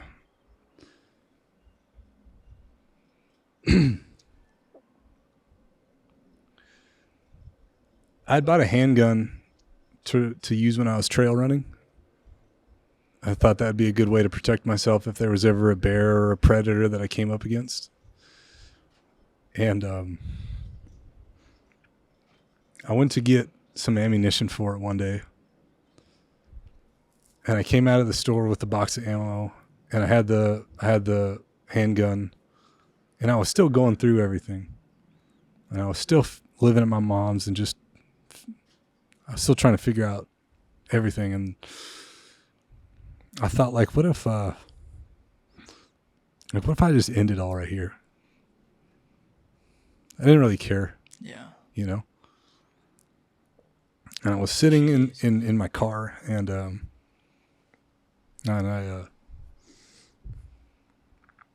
loaded the gun, and I was facing the sun, and the sun was in my eye. And as I'm like fumbling around, I put the sun visor down, just get the sun out of my eye. And I forgot that in my sun visor, I had this photo of my daughter when she was 2 years old in this little cute pink Easter dress. It's like one of my favorite photos of her. And when I put the visor down and I saw the photo, it immediately snapped me out of that. Jeez. And I almost did it. Really?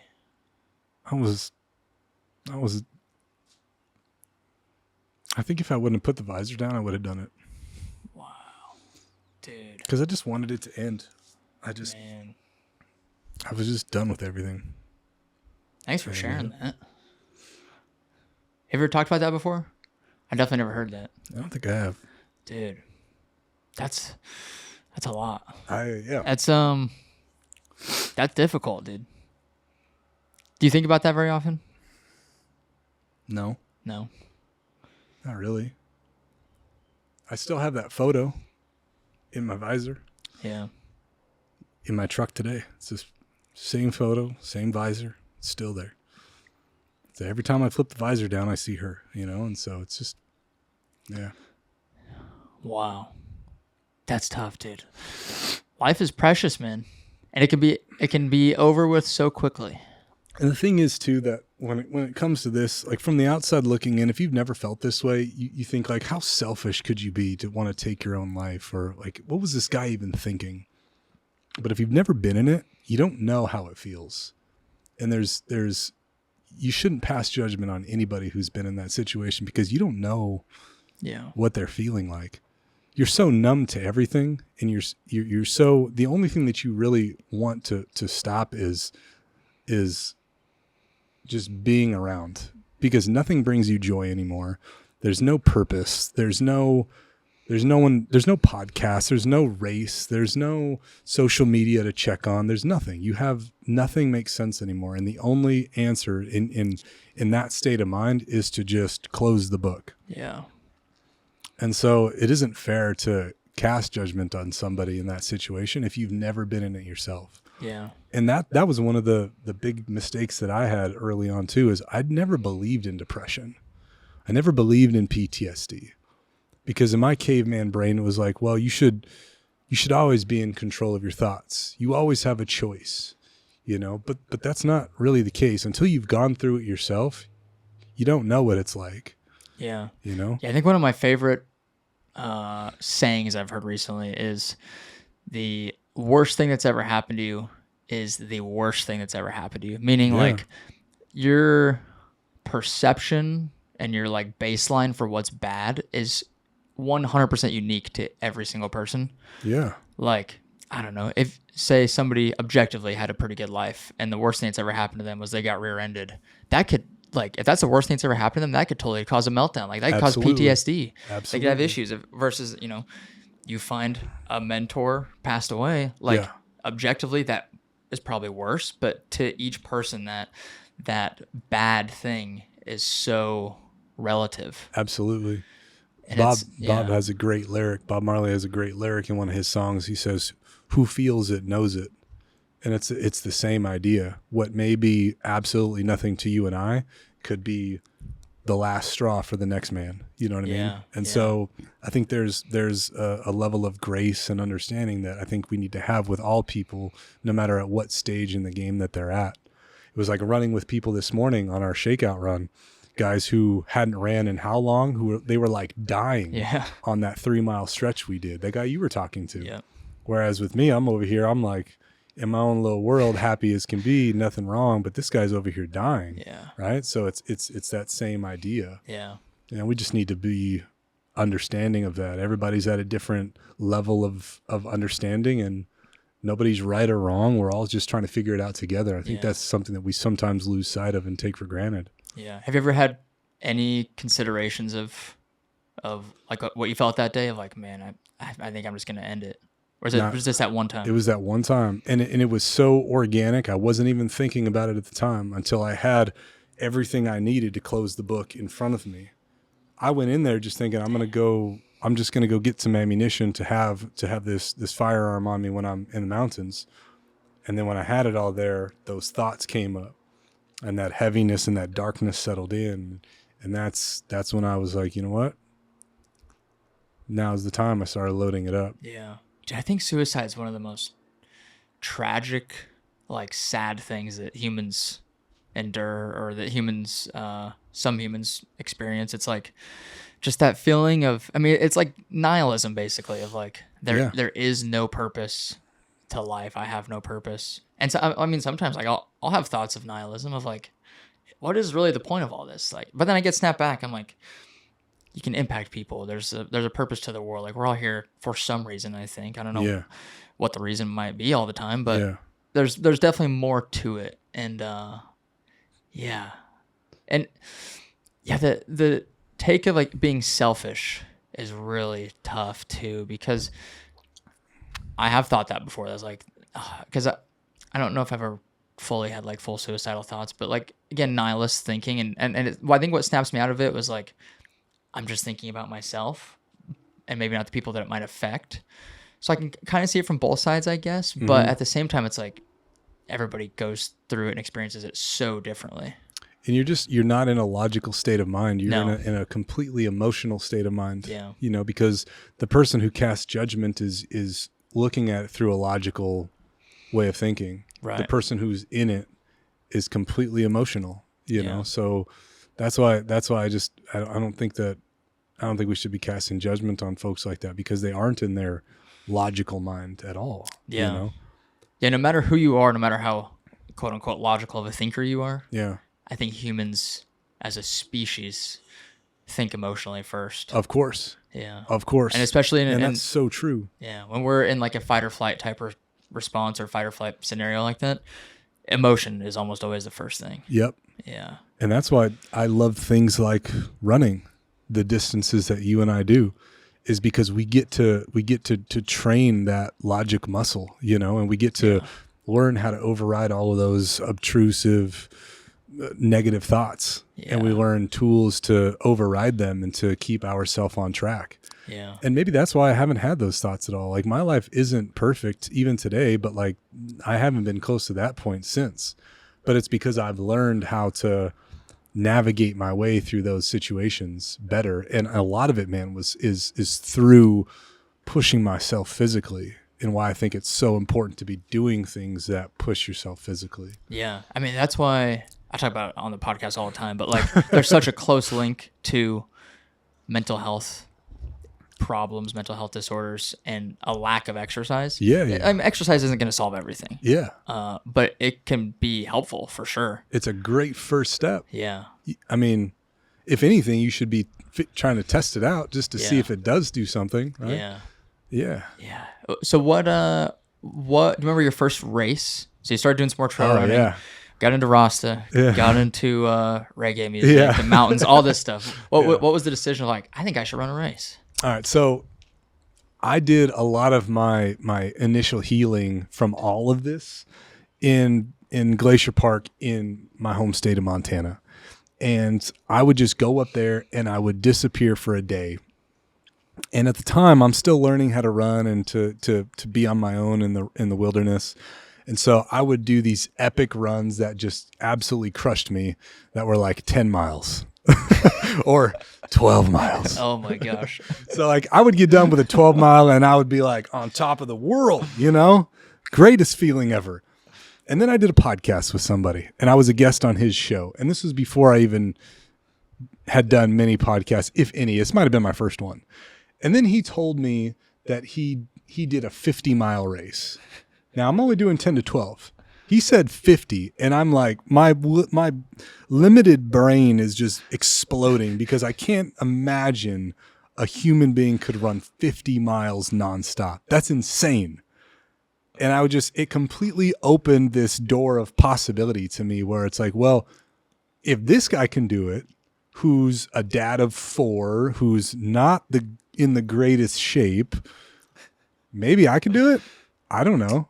And so again, that curiosity sparked me to want to start stretching my goals and my own ambition there. And so I basically went from like doing 10, 12-mile runs to thinking that I could do like one of the hardest 100-mile races in the United States, the Hurt 100 in Hawaii. Very logical approach. I mean, it's only like the next logical step, right?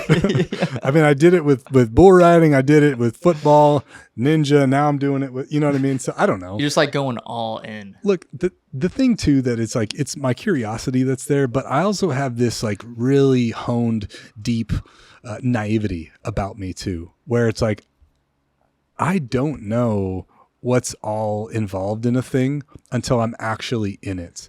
I always kind of just see it as like, oh, this is great, let's do it. And I don't really always think things through. It's kind of like a double-edged sword for me. And then I get in and I'm like, oh, this is way harder than I thought it was going to be. That's a superpower though, I think. Yeah, absolutely. Because I think a lot of people, it's so easy to suffer from paralysis by analysis. Yeah. You just overthink to the point of, it's not going to happen. I'm not going to do it. And you never take the first step. Yeah. And I think that if you aren't fundamentally a curious person, you're probably also not a naive person, where I'm just naive to a degree. I'm very logical in my thinking, but I'm also very naive. If I haven't done it before, then I don't know what I don't know. And then I get in and realize it's way more work than I thought, like the log home I'm building right now by myself. Thought it would be done in a couple months. I'm on month 6 now. So, but it's all for the betterment of self and everything. So it all works out in the end. Hurt 100 was the intention. That was the intention. And then remind me, why did you end up not running that one? COVID. Oh, that's right. Okay, yeah, COVID happened. So I was trained up. I was ready to go. I worked for the whole year with my coach, Zach Bitter, who is a phenomenal coach, a phenomenal runner. And then COVID happened. And then he said, well, they canceled the Hurt. So here's a couple options. You could either go to Arkansas and run in the dry land and the shrubs. No disrespect if you're from Arkansas. Or you can go to the deserts of Arizona and run there. And they were right around the same time. And I looked at photos of the course in Arkansas and Arizona, and I said, you know what? Arizona is way better looking. There's mountains at least. It's way more inspiring than Arkansas. Again, no disrespect. So I went and I ran my first 100-miler in Arizona, the Coldwater Rumble, in 2021, January of 2021. Dang. Yeah. How did that race go? Terribly. Went terribly. It went terribly. Oh my gosh. So in Montana, here's the thing, man. In Montana, the ground is very soft and forgiving and wonderful and beautiful. But when you come down to the desert, man, it's like dense, hard pack, rock, unforgiving. And at about mile 67 is where my body was really like, you know what? We're done here. We're done. My feet were just these blocks of cement. They had swollen up because I was wearing the wrong shoes. I was underfueled and hydrated. I really didn't know what I was doing. I was just kind of going out there. And again, just that naivety, right? It's like, I don't really know what this is. It really entails, but I'm going to figure it out. So anyhow, I ended up DNFing that race at mile 71, I think. I mean, that's still that was your first like official race? That was the furthest I'd ever gone up to that point. Dang. Yeah. So in training, I think I got up to 38 miles. And then the next time I went out, it was that 71. And then I had to pull myself out. Had you done any like actual official races before that? I think I did like a couple half marathons. Okay. Yeah. But I went from like that half marathon distance to the 100. I guess in my head it was just like, well, 100's a nice round number. I guess I'll just do that. You know, makes sense. I don't know, man. And then you went back the second year, right? The next year. Yeah. So I have this thing with open loops where if I don't finish something, it haunts me or it just bothers me. So not finishing that race really put me on the trajectory to go home, lick my wounds, heal up, and then train and go back and do it again. And so I trained for another year. I trained harder, smarter. I still work with my coach, same coach, but I learned from the things that I fell short on, which was my fueling and the shoes that I was wearing. And so I changed those things. I went back the very next year and I ended up finishing the race in under the cutoff time. I finished all 100 miles and it was like this really great sense of completion. And I was able to close that loop. That's awesome. Yeah. Do you remember what you changed for nutrition? The biggest thing was that I didn't stop eating. I didn't stop taking my gels because you know what happens is you get into the later miles of the race, you don't want to eat. You get palate fatigue. You're kind of sick and tired of everything. You know what I mean? And so I would push through those emotional feelings of not wanting to eat or just being tired to remembering that what led me to DNFing last year was because I stopped eating and I got in my feelings. So eat a gel, eat a peanut butter and jelly, and keep moving forward. So that was a big thing. Yeah. I just was more consistent. That makes sense. Yeah, it seems like the longer the distance, the more it really just becomes an eating contest. Oh yeah, absolutely. And it's so much harder to eat later on. Yeah. Yeah. So yeah. I'm excited to find this out for myself here in a couple months. Man, you're gonna do so great. You're gonna be so. We'll great, see. man. We'll see. Yeah. A lot of unknowns, but we'll figure it out. Okay, so after that was 2021. You finished the first 100 miler. 22. 2022. Okay. 22. Okay, Because I went back. Because it got canceled. And Yeah. That makes sense. Yeah. And then was Crazy the next big one? Yeah, Crazy Mountain 100 was the next 100-mile race that I did, and I'm proud of Montana. I love Montana, and the thing about Montana that bums me out is that, well, we don't have a big race. We don't have the biggest race we have in Montana is like a 50K. And it's a hard 50K, but never a 100-miler. And then all of a sudden comes the Crazy Mountain 100, Montana's first 100-mile race. And it's in the mountains. And oh, by the way, it's in the native lands as well. And so it's like my love language. It's everything that I love. It's Montana. It's in the land of native people who respect native people. It's difficult. It's steep. It's 23,000 feet of elevation gain, not total gain, but elevation gain over the course of 100 miles with tough cutoffs. And I was like, you know what? I'm in. This is right up my alley. And so that became the next 100-miler that I started training for. How did this one go? Terribly. I shouldn't say it went terribly. I'll say this. Never in my life have I prepared, trained, invested myself into more than this race. I've never been fitter than I was last year in 2023 for this 100-mile race. I was driven by so much fear that I wasn't doing enough to prepare, that made me push myself beyond anything I'd ever done before in training and preparation. I spent so much time in my maps, in my Dr. Google, trying to figure out the best way to hydrate and to eat and everything, right? And then all to find out that there's a 36-hour cutoff. And I crossed the finish line, and it still haunts me to this day. I crossed the finish line at 36 hours and 20 seconds. Just 20 seconds late, and officially a DNF after a day and a half straight of nonstop movement through some of the most rugged, unforgiving terrain in Montana. Definitely the most unforgiving I've ever been on, ever. Dude. 20 seconds. 20 seconds. 20 seconds. I think it took you longer than 20 seconds to say those last couple sentences. It took me longer than 20 seconds to pee at the last aid station. And I think about this so often about had I not stopped to pee, boom, I'd have finished. Had I not stopped and had that quick little conversation, I would have finished. And it reminded me, as traumatic as that was, that every moment matters. Yeah. Every second matters. Your ability to be in the present moment matters, and to understand that everything is so finite, but it all adds up and it all matters. And so the biggest thing I learned from last year to this year is that I need to be extremely conscious about every moment that I'm out there, whether that's moving or not moving. I need to be more accurate. I need to be thinking one step ahead.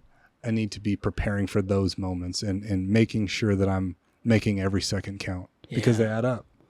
Running is the greatest teacher. It's so good. It's so good. It's so good. Dude, man. that's a powerful takeaway. I mean, it's like, obviously everybody talks about time is, it's important. It's like the only resource we truly have. We can never get it back. And like all these different things, but like, I don't think we appreciate it enough. Like something like as small as 20 seconds. Like you can never, within a race setting, you can never get those 20 seconds back. Yeah. But within life, even like 20 seconds ago from this moment right now, like we never get that back. Never. It's gone forever. Yep. It's here. It's gone. Yep.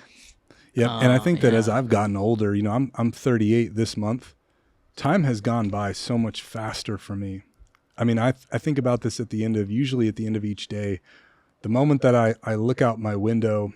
And I've got this beautiful mountain range that I look out and I see at the end of each day. I think, man, I'm here again. I feel like I was just here just a minute ago. Another day has passed.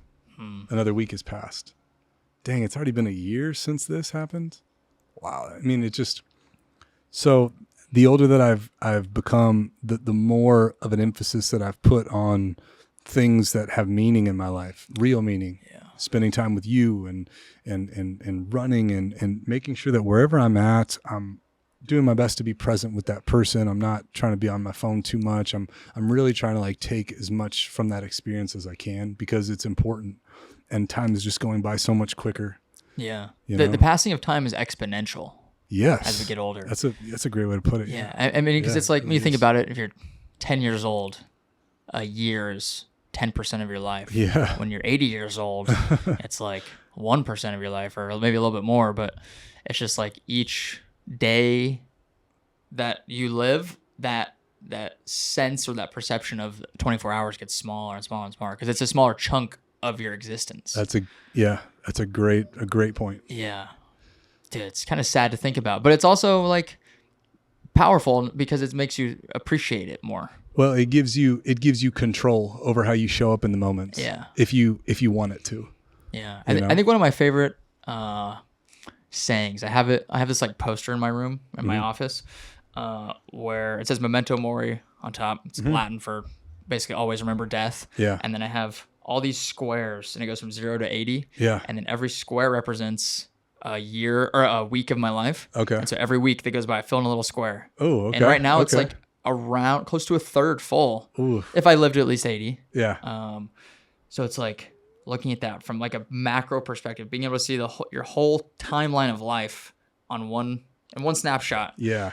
Like shit. I sometimes I'll just stand there and stare at the weeks that I've already lived, and I'm like, did I really make the most out of all those little squares? Makes you think twice. It's like, it can be daunting sometimes, but it's always a good reminder. And I think that along with that, man, if you're not putting yourself in a position to find some humility in moments like that, or this running thing that we do, or whatever it is, man, you won't really ever get that perspective. Yeah. If your ego is never challenged, and if you're not in situations where you're actually breaking yourself down to some degree physically or whatever that may be, asking those difficult questions like we talked about earlier, you might not ever really grasp that understanding. Yeah. And so like we have to put ourselves through physical challenges and allow ourselves to be questioned or our ego to be challenged in order to have that understanding. What kinds of things does that look like for you? Just running? Like doing big, hard challenges like races? Yeah, I think having that like fundamental understanding that through difficult, challenging things is a better understanding of self. Yeah. So if I have that as like a fundamental belief about me, then I'm more open to opportunities when they come up. But I'm not really just limiting myself to that, to something physical. But I love having the conversations with people about things that they believe in, or like something that Gab and I have is she's very open and honest with me. And so I'll ask her sometimes like, hey, where am I falling short? Or like over the last week, where have I fallen short? I think if you're unwilling to ask those difficult questions, especially if they relate to you, that's a blind spot. Yeah. You know, so even just having the awareness to ask those types of questions. Yeah. I think I definitely don't think about that a lot. Yeah. Yeah, well, we don't want to hear that. Like, we don't want to hear where we're falling short. But without that, we don't have the awareness. And awareness wins games, I think. Are you going to run crazy again this year? Of course. Dude, it's an open loop. Yeah. All right? Of course. I'm going to figure out I'm going to figure it out, how to train harder, how to be more prepared. Because I've thought about it every single day, to some degree, every single day since last July 28th. And it's haunted me. 20 seconds. Why? We kind of talked about this yesterday, but I'm curious to like maybe go deeper into it. Like, why do you, it almost sounds like a rude question, but ask it. Like why do you care so much about this race? Like, does anybody else care, you think, besides you? Maybe I'm sure Gab cares because she wants to see you be happy and succeed and achieve this. But like why care so much about this arbitrary 100-mile race through the mountains in Montana? Like why does it mean so much to go and, because you ran 100 miles. It took 36 hours and 20 seconds. On paper, you might not have finished. It's a DNF, but like you covered the distance. Yeah. Like why does it mean so much? I think that through the years of like rebuilding my life, I've learned to hold myself to a much higher standard than I used to. And I think part of that is the standard that I'd like to hold myself to is a standard to where I'm not somebody who fails on a first attempt and never comes back. I think that's a slippery slope. I think that when we don't get the thing that we want and we just give up and we never go back to it, we start doing it in other areas of our life. And I think that if I was to let this go and be like, oh, well, you know what? That's good enough. I'm going to repeat that somewhere else. Maybe it's in my relationship with Gab or my role as a parent. Maybe it's in my business or it's in my health. Maybe I'll start to develop that, well, it's good enough kind of belief. And the way that my personality is, it's very obsessive and it's very just black and white. And I think that I'd like to think that I'm somebody who doesn't just give up after the first try. If I go back and I do what I did the second time at Coldwater, but at Crazy Mountain, and I go back this year and I do it right, I prove to myself that I am capable, that I am stronger than I think, that I am worthy enough to be a guy who can complete something as hard as that is. Yeah. And I continue to challenge that younger version of myself who always seems to try to come up and sabotage me throughout my life. I still battle him today, you know? So at least that keeps me one arm's length away from that younger version of me who was always doubtful and insecure and unconfident about who he was. I think we all have that voice to some extent. Yeah. And some people's might be louder than others, but yeah. I've heard some people call it like the inner bitch, Yeah. or, you know, it's like the angel and the devil on your shoulders. It's like whatever the inner dialogue is, that wants to be weak and soft and lazy. It's like, I think we all have that to some degree, but how do you shut it up? I give him a name. I create a character. I've created a character of him. You know, it's like right now, you know Dan, right? Like, you know me, I'm Dan. But the guy that I'm battling is Daniel. So growing up, I was Daniel. I was that skinny kid I told you with freckles and couldn't stand up for himself, who had his mom fight his battles for him. That's Daniel. He was the kid that was scared of his own shadow, that wouldn't stand up for himself or wouldn't, you know what I mean? Yeah. And so Daniel tries to come in and run the show from time to time, but it's Dan who has to be the one to put his foot down, to remember the standard that he's held himself to, that remembers what he's gone through in order to get to this point, so that he can override all of the things that Daniel wants him to do and be. I love that. Yeah. That's great. But it's a constant battle, man. Yeah. Constant battle. I battled Daniel a handful of times leading up to this race, and it's only 50 miles. Yeah. Only. But yeah, that's perception. Pretty exactly. But Daniel didn't want to come up and run this race. Daniel was like, dude, you're not as fit as you were last year. You're not as fit as you would like to be for a 50 miler. You've been building this stupid house for the last 6 months. You can't run 50 miles. But then Dan had to step in and be like, you know, Dan's not the kind of guy that runs from a challenge just because he isn't fully trained. It isn't all or nothing for Dan. Yeah. But it's all or nothing for Daniel. Yeah. Right? I love that running can be this like vehicle to self-improvement. Basically, like what you said, it's how you do anything is how you do everything. Sure. If you consider it just some silly race, oh, it doesn't really matter, I don't need to go back and finish this, it's going to bleed into everything else. Everything matters. Yeah. It all matters. It all has value. There's a lesson in all of it. But it's when we like stray away from it and we think that, oh, well, what I did is good enough. We don't get the real lesson. Yeah. You know, we don't get the real lesson that's there. Yeah. Dude, tell me about the this cabin. Oh gosh. That's consumed your existence for the last 6 months. Well, this goes back to my naivety. All right, let me take you back to when I was 17. Okay, I just moved to Montana. I told you we came and my Uncle Rick was the one who invited us up, right? So we come up, we live with my Uncle Rick, and my Uncle Rick lives in a log home he's building. He lives on top of a mountain, nobody around him, nothing but trees. So my first experience of living in Montana is in this beautiful log home that he's currently building while we're there. And so in my head as a young man, I'm thinking to myself like, well, that just must be how everybody in Montana does it. People must just live in log homes out here. So I guess I'll do that too at some point. And, you know, sometimes dreams lie dormant and some time in my life had passed. And I had told myself, though, that like one day I'll live in a log home too. I'll have my own. And 20 years go by. And I finally got in a position where I got my life back on track. I started making money and built a business that supported a log home. And I told Gabriella last year, I said, we should move on this. We're in a position, we should move on it. I bought a piece of property up in the mountains of Montana, and I said, all right, one day we'll put it there. It wasn't the right time when I bought the land, but I was holding on to it. And so when we decided to go ahead and go through with it, I started building this log home. And I remember having the conversation with Gab where it's like, yeah, let's do it right now. This makes sense.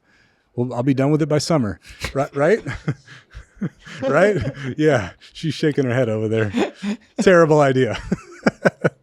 How hard could it be? Just building a log home by yourself. And so I got into this project and realized that there is way more to it than I thought. Now, I come from a background of working in construction, and I have a general understanding of home building and what's included. But in a log home, it's much different than a traditional stick frame, lumber, 2x4 built type of house. And so there's just been this massive learning curve that's gone along with it. But also building it by myself has been a massive challenge too, because I'm out there by myself 8, 10, sometimes 12 hours a day, every single day for the last 6 months. And while I've learned a ton, I've also got to that point where, I'm kind of tired. I'm burnt out. Like I just need a break from this thing, but I can't because I'm not finished. And I have timelines to stick to and standards that I want to hold myself to. And I'd like to think that the best version of me wouldn't quit just because he's tired or over it or burnt out. So yeah. I'm in the fight, man. I'm at mile 90 with this thing. I'm almost finished. Almost. Do you think doing 100-mile races helps you do things like this? Absolutely. 100%, man. Because I always think about it like that. This is the back half of the race right here. It's 3 a.m. I'm dead on my feet, but I'm almost to the next aid station. I'm almost to the finish. I just need to keep going.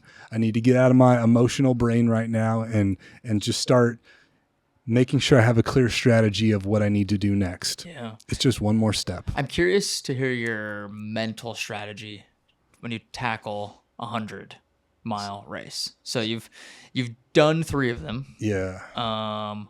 What's your thought process going into it to try and complete it the best you can? So I think the first thing that I look at with any race that I'm entering is I make sure that the environment that I'm in is inspiring to me, that it's filled with nature, that it's filled with visuals that are appealing to me. Because I think that in the darker moments of the race, you're going to need to be able to draw energy from.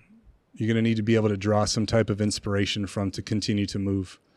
And if you go to a race that isn't inspiring and it looks like a swamp or it's just a bunch of sticks, it can be really difficult when things get tough to stay in the fight, which is why I choose these mountain hundreds and these desert hundreds. So I think that's the first thing, making sure that your race is in an environment that inspires you, and do your research on that.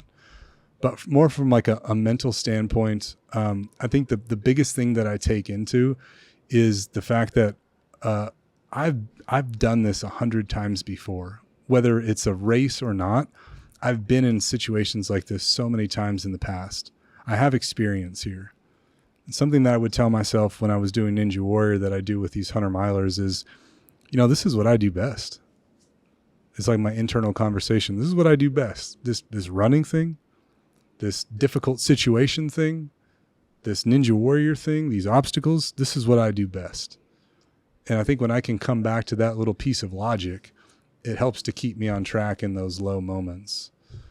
But hell, if I can come back from that parking lot and the sun in my eyes, if I can come back from living at my mom's, I can run a few miles. Yeah. I could run through the night. I could run through a hamstring issue. If I can if I can make it through that, I can damn sure do this. Yeah. So I think a lot of the things that fuel me nowadays are pains that I've gone through in life. Yeah, they definitely go hand in hand. Like the real life traumas and experiences, hardships help you finish a race, but also finishing a race that's really, really hard helps you when those other hard things in life come up too. It's like this kind of cycle. Like I always think about it as running. It's like voluntary suffering. Yeah. You're there because you choose to be there. Yeah. And that helps you for when real suffering comes up that's involuntary. Yeah. Yeah, that's true, man. And that's been my experience. The 100-mile distance is really unique for me because if you're going through some things, man, there are moments in the course where it's been the most impactful for me, specifically in the night course, when you're just kind of out there by yourself, and you're really just with your thoughts. Yeah. And everything goes away and no one's around you. You get like those real, like thick moments of clarity.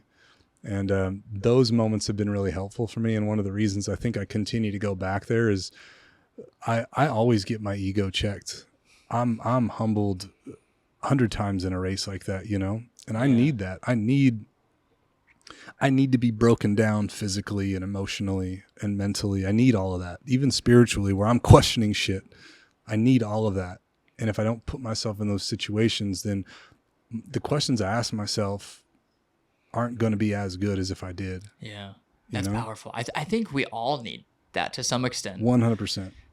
I mean, people preach about it all the time, but like the way we all live in modern society, it's like everything's so easy. Simple. It's like you literally could survive without ever leaving your house. Yeah. Like between Uber Eats and Amazon. Yeah. Like you could just live in your house and never go outside another day of your life and you'd be just fine. And you just take for granted everything that you have. Yeah. I mean, even in this log home right now, man, just right before we got down here, I got the water hooked up and in the showers.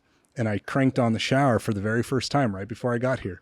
And I just started laughing to myself as water is coming out of this because just a few months ago, there was no house here. There was no tile in the shower. There was no tub. There was no well. Like we had to go in and we had to dig a hole 700 feet into the earth, pull the water up, and then we had to build a home for it to be. And then I had to tile a shower, and then I had to plumb it, and I had to do all of this stuff just to be able to turn on that faucet and have water come out of the shower head. Dude. But we take all of that stuff for granted, right? Yeah.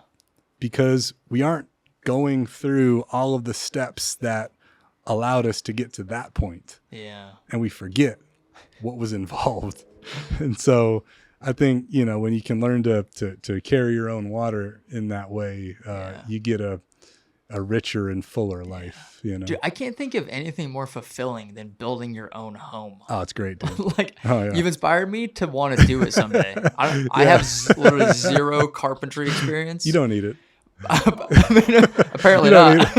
Especially these days, you don't need it anymore. I guess between YouTube and you can figure it out, I guess. Oh, you sure could, man. I mean, how much of this had you had to figure out through the process versus what you kind of already knew? I say I probably know maybe 60% of it. Yeah. I think I have an understanding of just about all of it, but I wouldn't say I'm a craftsman in any of it. You know what I mean? So I'll go to Dr. YouTube and I'll look it up and I'll see what other people are doing. And I'll try to just formulate my own process based on a few different processes that I found from other people and what makes sense to me. And, the way that I tile a shower is much different than how most people tile a shower, but I took bits and pieces from multiple sources and I made it my own. And in that example, I've never had a shower leak on me. I've never had a shower fail on me. Yeah. So I think that's part of it too. It's like taking influence from multiple places and then influencing that with your own belief and then creating something from that. Yeah. But, it's been a cool process. I've learned so much.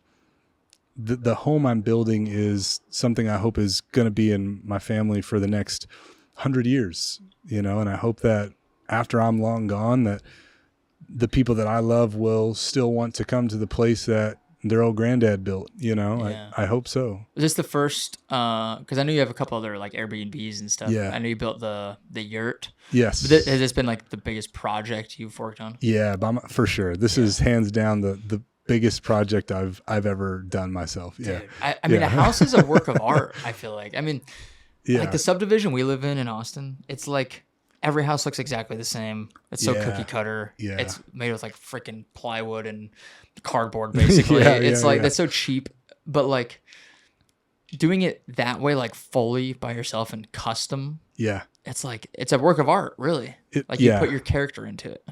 It's so special. I mean, I've made 1,000 mistakes in that place that will live on those walls and in that house forever. Yeah. And I may be the only one who sees those flaws, but that's what makes it special, right? Like it isn't supposed to be this perfect cookie cutter thing. It's supposed to be made through trial and error and mistakes and successes and all of that. And I think like that's what gives it its character. Yeah. Yeah. And so it's beautiful, man. I just finished this beautiful floor to ceiling rock fireplace that I did from scratch. Sick. And oh man, it's really something special.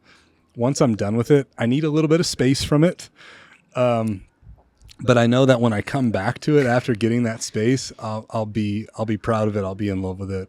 So when is it supposed to be done? Like less than a month, right? I'll have it done by the beginning of April. Nice. Yeah. I gotta come up there and see it. Come on up, man. Dude. Come up. Stay as long as you want, man. I'll fire up the Miller Suite and, and have you set up nice. I love that. I want to talk to you about like the Native American stuff too. Yeah, man. Because I know you do some stuff. Is it Blackfeet? Is that the? Yeah. Yep. So I'm connected in a way to the Blackfeet people, which is probably one of Montana's most prominent tribes amongst a handful in the state. Yep. And how did that connection come about? Very organic. I started getting connected with Glacier National Park as I was going through that healing we talked about earlier. And then I started reading books about Glacier Park and what made it so special. And one of the biggest things is that the Blackfeet people are a nomadic tribe, or were a nomadic tribe, who would basically follow the herds of the buffalo from Canada down into Montana, over to the Dakotas, and then back up again. But when they were in Montana, they would camp along the shores of the lakes inside of what we now know as Glacier National Park. And so there's a real deep vibration there with the native people. And I started learning about their stories and where they camped and how they hunted and what they hunted and who the notable figures were in the tribe. And when you start learning about the culture itself and the people in the culture, you start being able to connect dots as to Rising Wolf Mountain in the park. Well, who's Rising Wolf? And you start Googling and you find out Rising Wolf was a medicine man in the tribe. Oh, okay, I can connect that dot. Oh, that's why they call it Rising Wolf Mountain. Or, the multiple lakes and everything. They all have an intention behind the name to the tribe, most of them anyways. Yeah.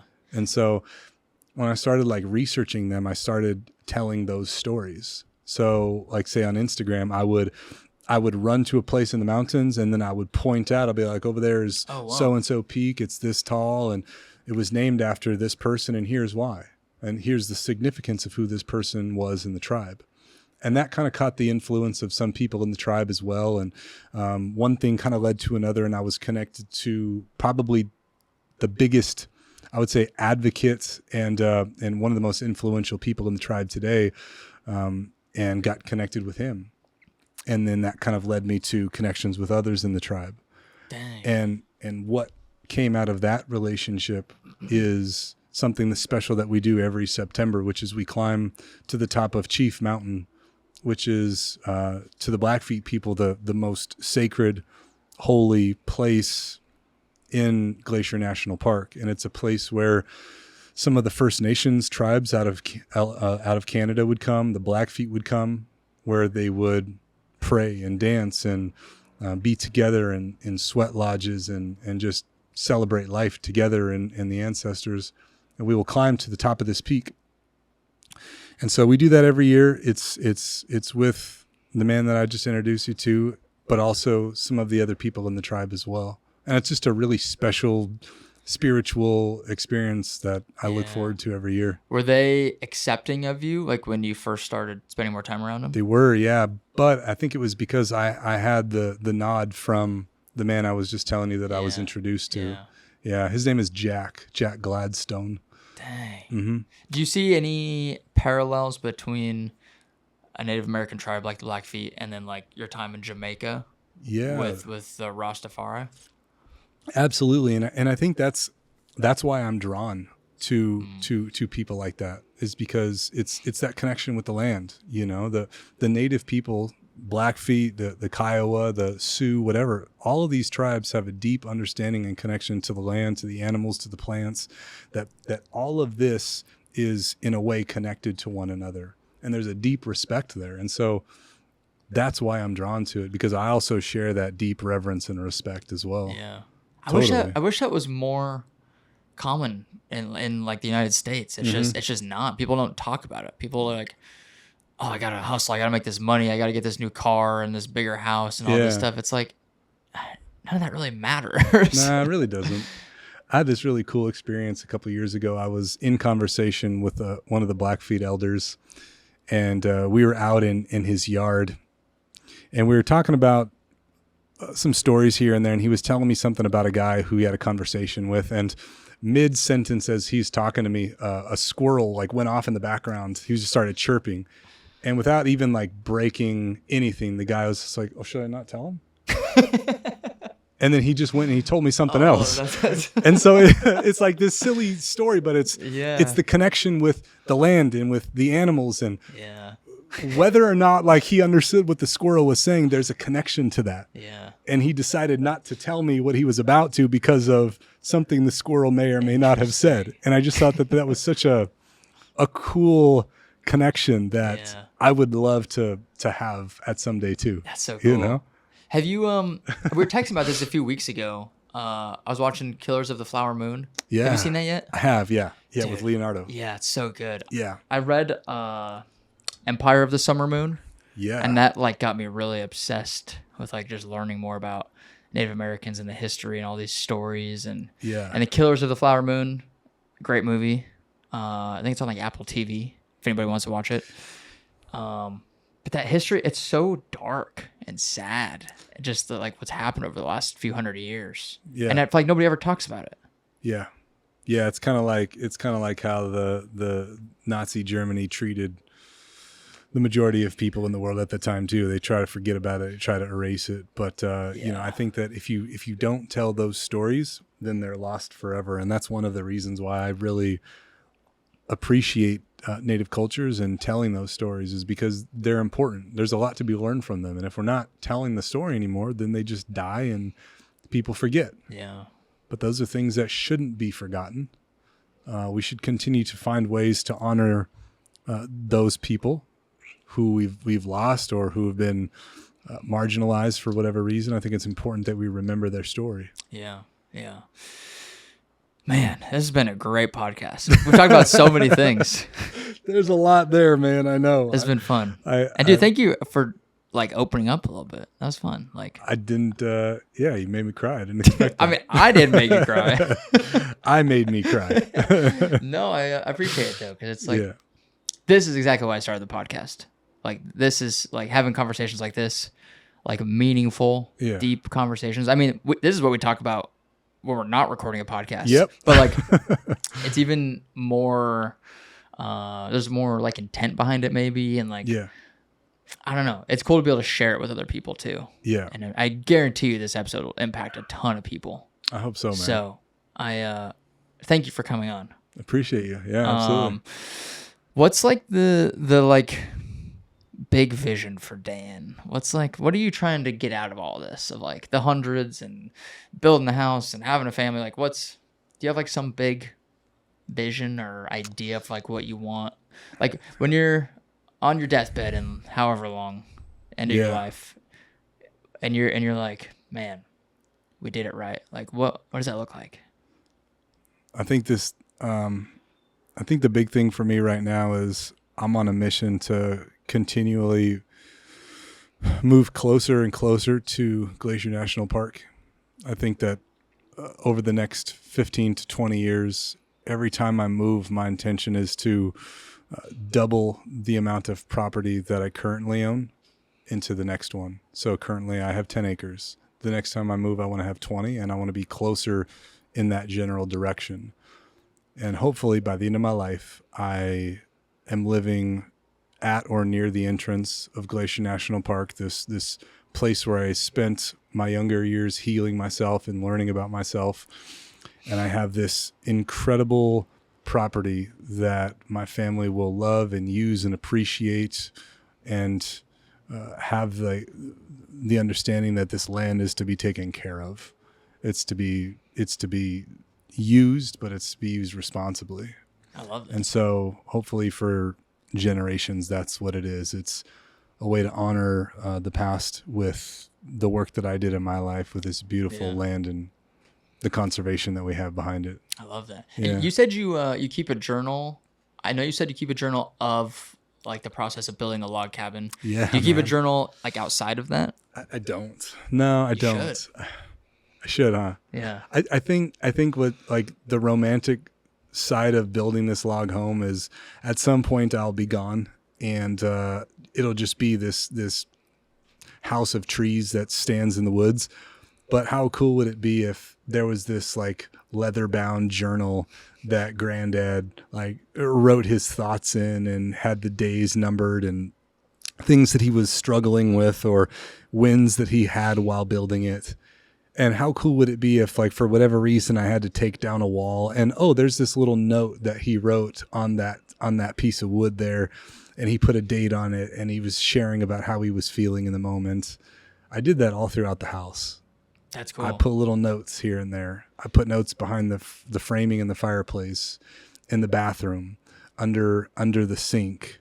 So if those things ever get moved, there's going to be a note there, and hopefully it's my family, but if not, it's somebody going to find something that said that I was there at some point, and I love that. That's very poetic. I think that's like the big thing about log homes that makes them so special is they are a work of art. There is no two log homes that are the same, you know what I mean? Right. And so I think that should also come with its own characteristics. Yeah. I think that's what makes them cool. And why the Glacier National Park piece? Obviously, like, that part of Montana and everything is like so powerful. It's where like you've healed and stuff. Is that why? Or I think a bigger part of my spirit is connected to Glacier Park because that was like the origin of the healing that I did 10 years ago to be able to put me on the path in life that I'm currently on.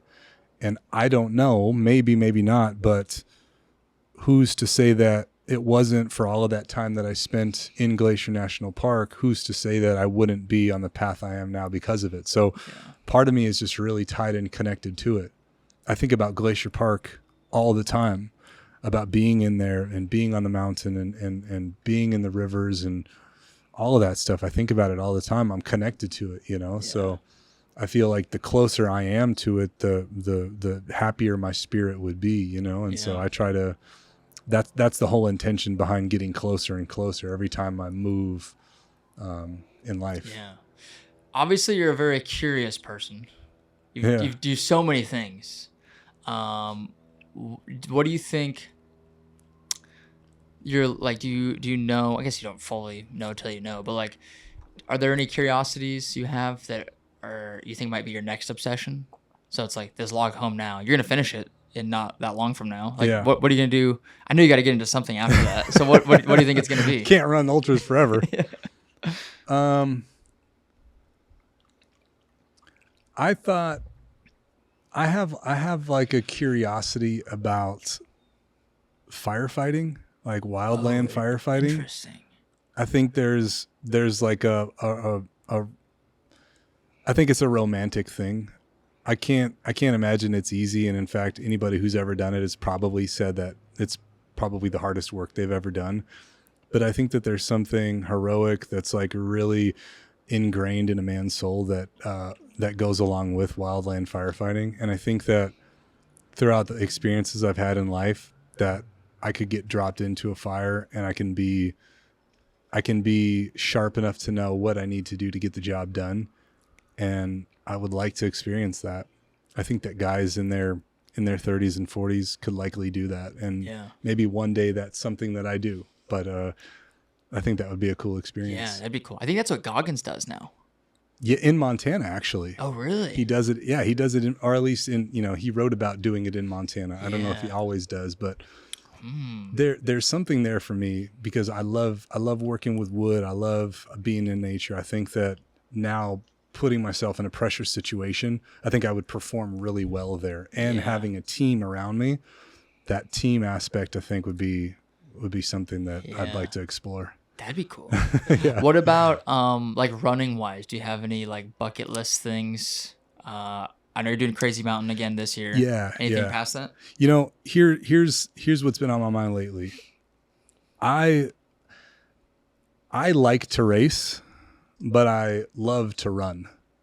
And over these last few years of doing these structured races, all of the running that I've done leading up to them has been training.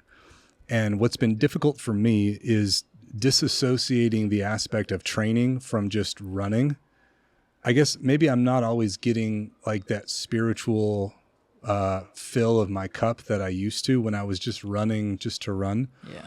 And so this is going to be my last year doing hundreds, at least for a while. But really what I want to get back to is the love for running that I have had in the past. And so what I want to start doing after this year is more of like, I don't know what you'd call adventure runs, where I create on a map a series of trails and a route, and it's 80 miles, 100 miles, 150 miles that maybe takes 2 or 3 days. And I have all of my supplies on my back, and I just pack real light, and I just head out into the woods, and I do 30, 40, 50 miles a day until the route's complete. And it's all done in the remote wilderness. And so I think there's something there that like would really fill my cup that I don't really get when I'm trying to make it to an aid station or trying to hit cutoff at the finish line in 36 hours. You know what I mean? Yeah. There's something there that like that's coming for me. And so I'm looking forward to doing that after finishing Crazy Mountain the correct way. That seems more in line with who you are as a person. I think so too, man. Because like, I mean, take Crazy Mountain, for example. The 36-hour cutoff is arbitrary. It is, totally. Some person decided, okay, this is how long they should have. Mm-hmm. Like, it's just somebody's idea. It doesn't really mean anything. Yeah. Versus if you were to run that same route and there was outside of a race, it's like you wouldn't have this like haunting thing in your brain of like, I didn't do it. Because you did do it. Yeah. So... yeah, that seems more in line with who you are, I think. And think about like when you're running a race, do you really ever just stop and take in the moment? No. Hardly ever, right? Because you're always facing the clock and you're wanting to keep a good pace. I'm trying to take selfie videos. You're trying to influence. Like it can be tough, man. Yeah. But when I do these runs before I was racing, I may maybe run a mile and then I'm just going to stop for 10 minutes and I'm just going to stare at this rock. I'm going to sit at the base of this tree and I'm just going to listen to the birds around, or I want to be able to do that again. And I haven't been able to because I'm always chasing heart rate zone or average pace. I'm trying to keep good because I want my coach to be happy when he sees my number. You know what I mean? So I want to get back to that more. Do you ever run without a watch? Like just go out and run? Yeah, I do. Yeah, sometimes. Yeah. I'd say maybe if I was to run 10 times, I'd probably go without a watch 3, 4, maybe 4 times. And I like it. Yeah. There's something valuable there for sure. I do. Yeah. Because I mean, the data is powerful too, and that's valuable in its own way. Like if your goal is to be more fit and healthy, like that's what the data obviously comes in. But there's so much value to just running for the sake of running. Yeah. Yeah. Yeah. Yeah. Your spirit will give you data too if you listen to it. Yeah. Your mind will give you data. It'll give you all of that too, and not all of it should come from a watch, I think. Yeah. You get so connected to the watch, you start forgetting about, all of the other biological data that you're getting. Yeah. It would have to, it kind of reminds me of like, if I'm driving in a city using GPS versus just paying attention to road signs and looking at landmarks. Oh, yeah. You have to actually use your brain, think. And then like, I find myself, if I'm using GPS, if you ask me how we got here, I literally wouldn't know. Yeah. Because I'm just following the road, following the screen. I'm not really looking at anything. Yeah. It's kind of maybe a weird analogy, but versus if I have to drive somewhere off of like directions that somebody tells me and I'm like looking at landmarks and this road signs and stuff. It's like kind of reminds me of like a GPS in your car versus like a watch. It's like it's a device guiding you rather than you listening and paying attention to things. It's less intuitively intentional. Yeah. Yeah, there's less intention behind it. Which is kind of how I feel about the idea of adventure running. Yeah. There's more intention behind it. I like that. Well, just invite me next time you do one. Yeah, you're coming, dude. You're coming, absolutely. Man. Did we hit everything? I mean, I think we got a lot of stuff. Yeah, that was great. I hope that was helpful for somebody. I hope my rambling was cohesive. No, it was great. For the most part. Dude, I mean, you're such a like aware and I feel like enlightened is probably the right word. You seem like an enlightened human. Thank you. Not that like you maybe have it all figured out, but like just the awareness to be able to just think about things from a very macro perspective. Because sometimes we just get so lost in the details and all these little things that don't really matter that much. Yeah. And just looking at things from like a big picture. Yeah. Thank you. So that's like a trait that I strive to have for sure. I appreciate that. Thank you. Thank you.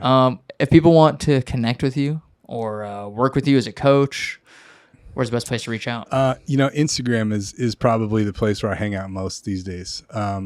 I try to respond to everything. I go through my message requests pretty regularly. So, if you listen to this and there was something that stuck out to you, I'd love to know what it was. So, yeah, send me a message. Beautiful. This is fun, dude. I love you. Let's go crush 50 miles tomorrow. Yes. Let's freaking go. Goodbye, everybody. Thank you so much for tuning into the show. If you enjoyed this episode, please make sure to subscribe to the channel, leave a review, and share it with a friend. We'll see you in the next one.